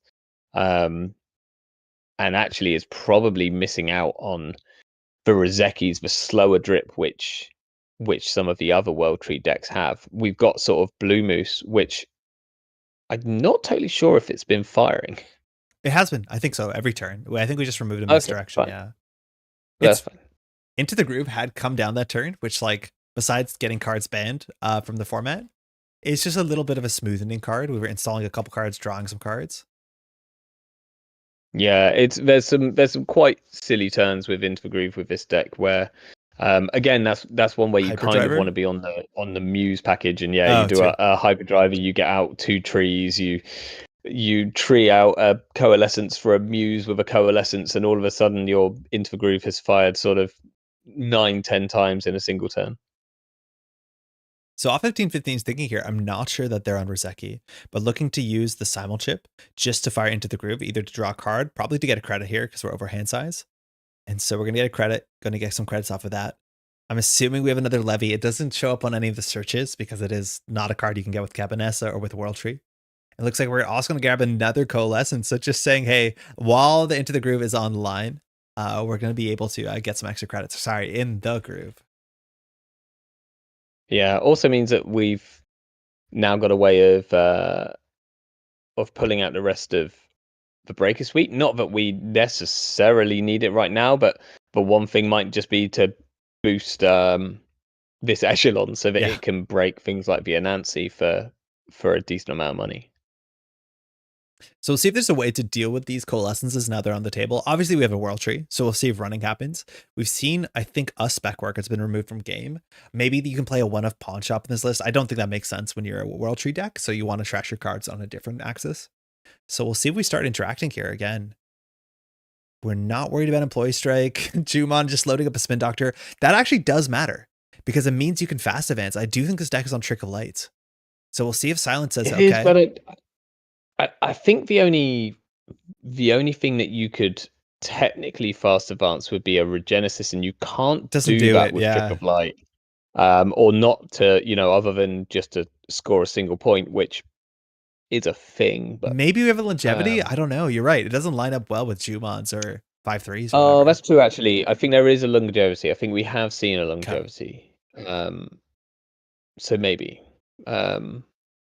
So now we did in the remote server, we did get our Jumon advancements on it.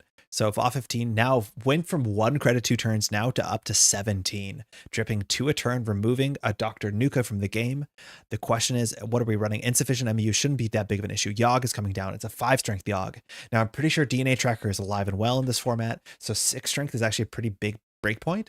And Yogg is basically the text on Buzzsaw, except it breaks subroutines for free, but it cannot boost its strength. Now we're overclocking the remote server. We have no way to produce breakers. Sorry, it's in many ways a big improvement on Buzzsaw, but it also has some downsides as well. And we do have endurance for safety. We still have to deal with the Matimo Kundo ability. We can break everything besides barriers. NGO Front is going to get used by Councilman. The question is whether you want to use a Councilman on this or not. It's very easy to forget there's a Councilman here.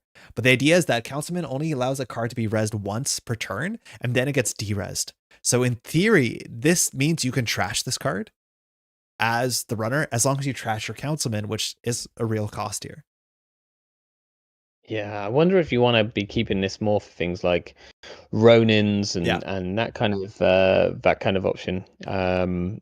Because there are those scary options. Yeah. Most of the ambushes don't have to be rezzed for them to fire, which is like a pretty big deal. So it's not like they have to pre-res their clearinghouse. In theory, they could res it twice, once in your turn, once at the start of their turn, but it's not like that they're pre-res the Urtica. And we're going to get our Breaker Suite out. There's probably another turbine somewhere. And now, as long as we can get down Cyberdelia or another Temujin, we're going to start running relatively cheaply. Yeah, we are now full on MU. Now, obviously, like Degdeer is not an option, not a problem if we can get Degdeer down. But we do have. Yeah, it's whether we get to a point where off-15 wants to kind of start recycling Rizeki, not Rizekis, but coalescences and things again. Now, Ice was installed last turn, but not rezzed. Now, there could be some bluffing there, but with the Yaw coming from hand, I'm assuming that was a code gate that was sub 5 strength. I don't know whether it's a Thimble rig or potentially a Vampironasa. You definitely are not going to res either of those. Maybe sometimes the Thimble rig you will. Now, Councilman into Spin Doctor is so ugly because you technically, if you de-res it, the Spin Doctor does draw 2 cards and then unreses. So while you can't res it again that turn, it means that you just gave them a clickless 4 credit draw button, which is kind of goofy. Yeah, and importantly, it can still be rezzed then on the corpse turn. So it's not like you're going to sort of pitch some agendas into archives which can't be recovered. Another Jumon threat on the table. We know where the 2 of the Ladisibirsk city grids are, which is the big threat to not run. But in theory, this could just be a 5-3 if you don't contest it, and triple advance will close out the deal. I'm surprised a few Mutians or Mitoses we've seen. They seem to either have not come up or we haven't had the targets for them. Because the first time we saw this game, it like Mushined on turn 1 and like turn 3. In fact, have we seen a single one yet? I don't know if we've seen one. We haven't seen anything. Which, trust me, they're in the deck. DreamNet. Yeah, it's really interesting. Band and Standard is going to make a running that much sweeter. Mati Mukunda going to throw an ice onto the table. So the only thing that's taxing for the runner is like a 6 strength. Okay, that'll do. It's an anemone. It's some cards out of hand. And this means Guru Defender costs you 4 credits. So it's just a credit trade. You basically break this for 5 credits on res. Anemone doing 2 damage. Now, if you access here and it's an Urtica, that'll be 4 more credits. But DreamNet's going to be plus a card. Endurance is going to get more and more counters. Yeah, I mean, the anemones here I really like because they're exactly the kind of thing which you want in a sort of trap deck. And most importantly, you just be able to put them exactly where you want to put them. Like, you only have to put them in front of a trap if someone's running the trap, or if someone's running the not a trap, and you want them to kind of reconsider whether they want to actually access that card that has multiple counters on it. It's an Obokata. You cannot steal this. So we fired our ability. So this is the thing that you highlighted earlier, Ba. But Obokata says as a cost for you to steal this, you have to take net damage. But Guru says you cannot take net damage. And so Obokata wins. Now, off 15-15 has already fired the ability on World Tree, which is the only way on this board state to trash Guru. So in theory, what Silent can do is just run back and let Anemone trash the Guru. You can deal with this. And that is the plan. Well, that should be the plan here. It's just to take a damage from an enemy, not pay the 4, and then because otherwise Silent's going to score this Obo next turn. So you have to go and deal with it this click. Yes. Now, in theory, that play loses to an enemy from hand. I'm not sure if that enemy was a Mati trigger or not. It has the same highlighting as the cards installed last turn. I think it was I feel like it was a Mati trigger, but I could be mistaken, but I thought it came out of nowhere. That being said, off 15-15 will now end their turn if they do go for that line on 0 cards in hand. Now, Silent could, in theory, I'm not sure how you can do a single damage. Neural EMP doesn't seem to be incredibly popular in the format. It is a pointed card. But this doesn't seem like Grinder. I'll be surprised if there was space for any of those kind of cards, because here you've got to have traps, you've got to have your your Mushins and your Mitosises, you've got to have ice as well because you're MT and you need your ability to do something. So I don't think there would be space for that. Now, if there were any other advanced cards left on the board, you would have to be really careful because any of those could be a Ronin at that point, which could be lethal. Now, off 15-15 like is taking it. So we're going to take 1 damage from the enemy, choosing not to break the subroutine. That will knock out Guru Defender if you choose not to pay 4, which also means there will be no Guru. The Councilman is doing work against some of the threats. This also does technically turn off the current, but that's not been incredibly important here. Wait, we broke the subroutine? Wait, that can't be right. Yeah, maybe this is where off 15 is real like this might be where we do a the rules question. Yeah, because again, from my understanding of the rules and Boz, too, you cannot do that. Wait, Guru went. That can't be right. Yeah, I don't think that's legal. So maybe something's going to happen here, but we'll find out. Also, good morning, Jai, and this is the last game of the evening for us, and the morning for you. I can't scroll up on the chat, but I'm assuming the Guru left when you stole the Obokata. From my understanding, again, that's not possible. In theory, you just have to let the Anemone fire, which would put off 15 on no cards in hand. But we'll see how that's dealt with here, because I don't think that interaction has changed. Yeah, I don't think so either. They didn't break, but if they didn't break, they'd have no cards in hand, right, Toron? Oh, here we go. Yeah, they're asking about trashing the enemy. Yes. Yeah. Which you can't trash the enemy unless you replace ice on the server. So when you install cards in the root of a server, you can trash any existing cards in the root of the server. And when you install ice in front of the server or protecting the server, you can trash any cards in protecting the server. When you install a card in the root of the server, you can't trash cards protecting the server, and vice versa. Guru prevents, then you pay. So he didn't take a net, then it got trashed.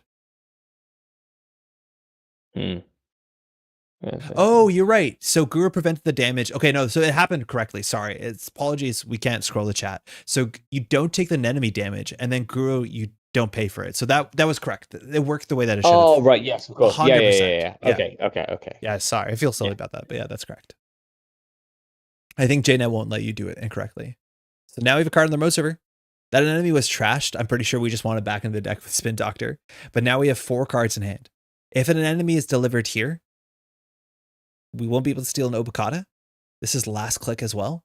Guru now, Urtica Cypher is a real threat here. We're going to be drawing a card. We'll be on 5. Urtica does 4 damage.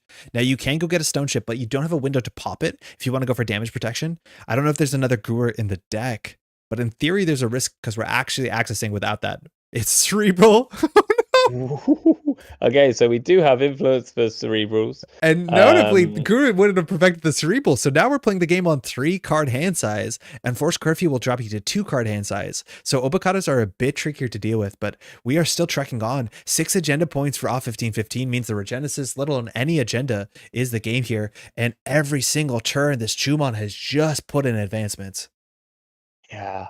I mean, it's just so wild that you can draw, you can play a current, and then you're still threatening a score next turn. Now, Silent, like if Silent scores out a 3-pointer here, it's probably not the biggest thing in the world. Yeah. And even a Regenesis into a 3-pointer doesn't win him the game. Nope. Importantly, yeah. So it's an ugly breakpoint. Being on 2. You can somewhat take the risk here of just saying no. I'm gonna not deal with this. Interestingly, I wonder if it would have been better for Silent to install this in a new server which didn't have the anemone on it, because I believe that this is the server which the Temujin's on. So giving off 15 the credits every time they run on this is like kind of, wow, that's a second Cerebral. We're on 1 hand size. Ooh. Okay. 0 hand size. Excuse me. We're on 0 hand size because of the enforced curfew. Now, technically, if you ever hit negative hand size, you will flatline at the end of the turn. But this means off 15-15 has to jettison 4 cards here. Now, Neural EMP would be straight lethal. Not exactly. We have a Stone Chip chart room installed. So off 15-15, before the first click, can pop it to draw 2 cards. That's still click compression, because Silent can threaten like Obokata into another enemy, or into Daniela would technically work as well. Like defensive upgrades get relevant now. Yeah, I mean, this is like interestingly, off 15 is kind of set up quite nicely to be able to deal with an oboe, but only because of the stone chip and the dream net. Without those, like you Dream Net's just huge. wouldn't be able to draw enough cards and run and like continue doing anything with your board. So I think we know all the influence. If it's 3 spin doctors, 2 Vlad grids, 2 cerebrals, that's I think 15. Yeah, 4, 8, 9, 10, 11, 12, 13, 14. Or two cerebrals. Yep. That seems correct. This is splitting this up is so interesting because again, Trickle Light can go far here. Jumon on server 10, single advance on server 9. Now the threat is maybe a Regenesis, which can be alive and well. Again, the Spin Doctor's been on the table protecting potentially cards and archives for a minute. We're on 24 credits, but no cards in hand. We're going to draw 2. We get a levy. If you hit that button, that's a draw 3 card, technically draw 4, because you can just draw a new hand. And drawing into a second levy, that doesn't work that much better. But in theory, now off 15 went for 1 click from having 0 cards to 5 cards, which is buck wild. Yeah, and also having just everything back in the deck. Probably really not liking the fact that he's drawn into that other levy, because I believe that off 15's deck is a bit more svelte, and so he's probably on only 2 levies. Yeah, I don't know if we've seen same old things. A bit more svelte than the 215 card deck. It's a narrow toolbox. Hey, like anything at like teen figures in the hundreds is very svelte for a World Tree Woo. Now, cool thing is that the Guru is back in the deck, which is super important. So if you want to make a run somewhere and trade your Councilman in, that means you're actually pretty good against damage and you don't have to deal with the table, unless the table is exactly like, I don't know what it'd have to be. If it's a Regenesis, the most you can get is 4 points. So here we can always just trade the Councilman into a Guru and just start checking everything. That is such an important levy. Now the run's going to go through. Now don't Dream Net first because you draw the Guru. Oh no, the Dream Net draws the Guru. That was the wrong order. That was a 1 in 65 for that to happen. Wow. Yeah, if you draw first, you can't get the Guru. So this is actually going to potentially be a trap. I can't believe the 1 in 65 punish happened there. That's absurd. I mean, it's just a Vlad grid though, so no hard punish there. But if off 15 needs to install that, which means to click, you can still run server 9. But that was incredible. Decline to use World Tree. Yeah. This is where as someone who plays a lot of Lilypad and Muse, that happens. Like knowing whether you wanna search first or draw first is a big thing. It's an NGO front. We can Councilman that. 5 more credits for Silent doesn't seem incredibly important, so that is going through. So the board state was, again, now we've seen all the influence. There's 1 more Spin Doctor somewhere, discarding down to 0 cards. We've made a successful run. Neural EMP won't work anymore. Guru Devinder is back, coming from the levy. So now all damage will be prevented unless it's core damage. And the influence does not allow Silent to have another copy of Cerebral Overrider. So there should be no way for negative hand size to be hit here unless, like, you can't play Geary Labyrinth. It's broken for free, let alone it cost influence. Like, how do you do negative hand size? I guess there's that one. Keeling. Keeling, yeah. You play a single Keeling, but I don't think that's going to be in this deck. It doesn't really make sense. What's the grid? Silence. Not Mumbed City. There's a grid that does it, right? Yeah, there is. I've had some good fun with that in the past. Yeah, it requires you to like break ice, and then you lose a hand size for each ice that you've broken. Somebody in I chat couldn't tell you which one it is. Yeah, I thought it was a Mumbed City grid. It's not. It's another Jinteki grid from that era. I don't think that's here. I'm gonna say it. Yeah, insta win Keeling. Yeah, again, we're down to this kind of point where Silent's only got 7 cards left in R&D. Now there is a Spin Doctor out, so like it's effectively 9 cards, but we're kind of assuming there's probably at least 1 agenda in the bin by now. And that Spin Doctor is just waiting there to deal with it. No, we're not using this endurance. We're paying 3 credits. We can't steal it. I guess we could trade it away, but if you know it's there, you can run back. The problem's the Spin Doctor. But there has to be points somewhere. Any agenda touch ought to do it. The board state is getting... Okay, Tattoo Bola, getting bigger and bigger and bigger. I think it's hard here. Even with no cards in hand, with the Guru, you're very comfortable. I don't think we have influence for Malia. I think running HQ is totally fine here. There's no ice you're breaking not for free if you want to break it for free. Tattoo, okay. I was Corporation going to say, like, you just die to an enemy, but of course, like, Guru is the one thing that's stopping that being an issue. So yeah, and the issues with an enemy on the remote server, like in theory, Silent can't push out the Obokata unless off 1515 makes the read and like trashes the Guru to World Tree, which is like a hard read to do. But then otherwise they just run like the swordsman and then take a net damage and then just run the remote server again. So it's like still really hard with the Guru on the table to fork the runner to be able to not steal the Obokata. And even if Silent scores an Obokata, that's just 5 points. yeah, I mean the I think an Oboe is really quite safe on the table here. Now that there's no steel skin, not steel skin. Now that there's no draw 2 clickless V button. Yeah, cards in hand actually like I don't know how you actually get to the point of stealing it. With no film critic in this list, that feels very hard. Yeah. Now in enemies again, that's going to be 4 credits, but all 15 has more money. It looks like we are just going to get a Coalescence out. We can face check. We don't need cards in hand. Thank you for the Valley Grid shout out. That's the one. We're running R&D, saying, I don't care what the remote server is. You cannot win off of this remote server. We're just running think R&D we're getting a conduit. Yeah, here, I right? assume so. With 5 cards left, it's a bit overkill, but why the heck not? Yeah, but I think you also want to win before Silent does anything, like does anything too kick flippy here. So just putting a bit of pressure on is probably the correct play. Nomity. Either that or there's like a copulation and then we run HQ. Found our first mitosis there. So here we can run back definitely. We're going to be running R&D, seeing now a new card and then another new card. There is pressure on. Silent knows exactly how many points are R&D and probably doesn't even have the time to win in the remote server before you see every single card in R&D. Do you think that off 15's forgotten that he's got a boat? Yeah, I think there's a chance. Like 3 credits is 3 credits. You don't need it, but I don't know why you wouldn't. All right, an enemy here is just 4 credits. We're going to continue in. It's another Saisenton. That's 3 more credits. A boat can save you. You don't want to let any net damage fire because you have the Guru. But we're going deeper. Yeah, that boat is just finding counters. Urtica, okay, we can trash that. You can leave it, actually. It's not a great draw, but there's only 4 cards left in R&D. You're going to see 2 new cards here.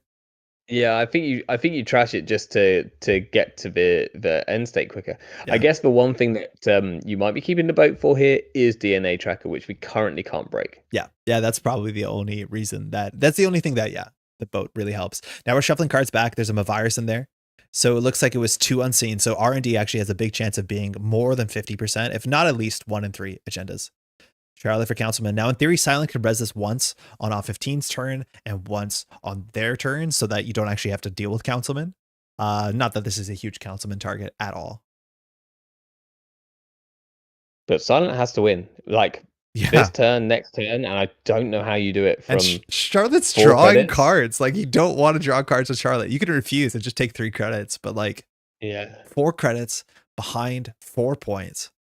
And a Guru on the table. This is how you end up with a 51-minute recording, huh?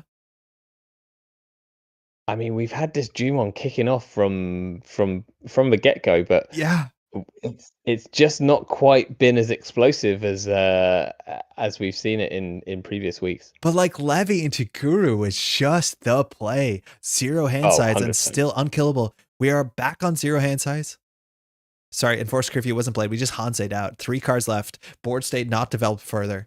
Silent just getting the Jumon on top of the Charlotte. 10 to 10 credits. Blue Moose continuing to fire away. We're going to see... Are we purged? Oh, no, we hit the Mavirus in Archives, of course. We hit it, yeah. Like I feel like Silent's only play here is to score in 2 turns, and one of them needs to be a Regenesis. And I don't even know if... Maybe they both have to be Regenesises. Yeah, and now Archives with no Spin Doctors is a real honeypot. Especially with the Saisenton in front, you can always lose the Guru. It's kind of tricky because you have to draw a card first. Or 2 cards, I guess. Yeah. Breach R&D here. DreamNet is drawing up, which is quite nice. There's going to be a Mati Ice here. We still have 10 boat counters. We're actually losing credits here. Like, we don't have a lot of money. You can't deal with Guru. The fact that the boat counters haven't been used is actually putting a lot of economic pressure on Guru. Yeah, and there looked like off 15 just chose to jack out, but probably correct based on the fact that an enemy. He's playing now to stop silent winning. It's a I mean, version. this is how you win if you're gonna win. But there's a guru. This doesn't do anything, does it?